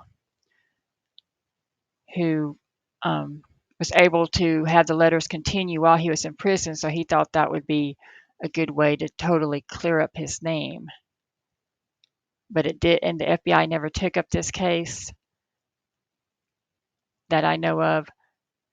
But here's a lot of documents that he wrote that he attached. And luckily, this is all typed up, so he didn't have to handwrite all this. But, and I think it also the transcript of the court is attached to this. Let's see. Yeah, some of the court transcripts. So if you haven't read that and you want to see that, that will be in this link that I will put below the video. And then this here is a link to a video of a magazine article that was in the Southeast Ohio magazine in 2013, the winter spring edition. And what this is, it has the whole magazine, but the information about the Circleville Letters is on 2 pages, page 42 and 43 of the magazine. And it has a little bit of information about that. So I'll also link that below. And of course, that was his obituary, and I'll link that below. Well, I don't have to link that. I guess you can find it on your own, but I'll probably put it, I'll try to put lots of links below for you to see the information or some of the information that I get about this case. There's so many videos and articles and newspaper articles and website articles that people have written about this case. I can't link all that I have read over my lifetime since I've looked at this case on and off over the years, but I will definitely have the Unsolved Mysteries episode link and the 48 hours. Well, not the link. I'll just tell you that the 48 hours episode about this case can be found on Paramount streaming service. That's where I saw it for one. And then of course it's a CBS show. So I guess if you have access to CBS on demand or cable on demand, I guess you could find it on there, or Roku, maybe Roku on demand if you have that. I have streaming of Paramount and it's on there. So that's where I saw the episode of 48 hours about this case. So this was my deep dive into the Circleville Letters case. And this is the main person, the main suspect I have in my mind of who is responsible for instigating this whole thing. Do I think he wrote every single letter? Not necessarily. But do I think he's the one who started this and instigated this and knows all about this? Yes, I do. And this is his picture from the Unsolved Mysteries episode where he gave an interview. And that's going to be linked down below. Now, the other people I think involved were people in his house, in his very, very close circle. I think possibly his wife, who became his ex-wife, was involved somehow at some time, maybe a little bit. Even though it's so hard for me to think that a sister could be involved in anything like this because it involved her brother and the situation tormented her brother. But I think the wife might have known something before or after Ron Gillespie, her brother, died. Then I also think one or more of his kids were involved because he, coerced them to, or, they were young when this started. And maybe when he needed them to do something, and I think specifically his son, only because I've never heard anything about the daughters. I don't know anything about the 2 daughters, but maybe he, coerced his son into doing certain things to help him, like, whether putting out signs, putting out the booby trap gun, writing letters while he was in prison and stuff like that, mailing the letters. I don't know if Paul Freshour wrote every single letter, mailed every single letter, or put up every single sign and made every single harassing phone call. but I think he knows who did. He is the main instigator and creator of this whole Circleville letter writing campaign. So I think his spending time in prison was a good thing. I don't feel sorry for him like I know a lot of people do because I really believe that he is guilty.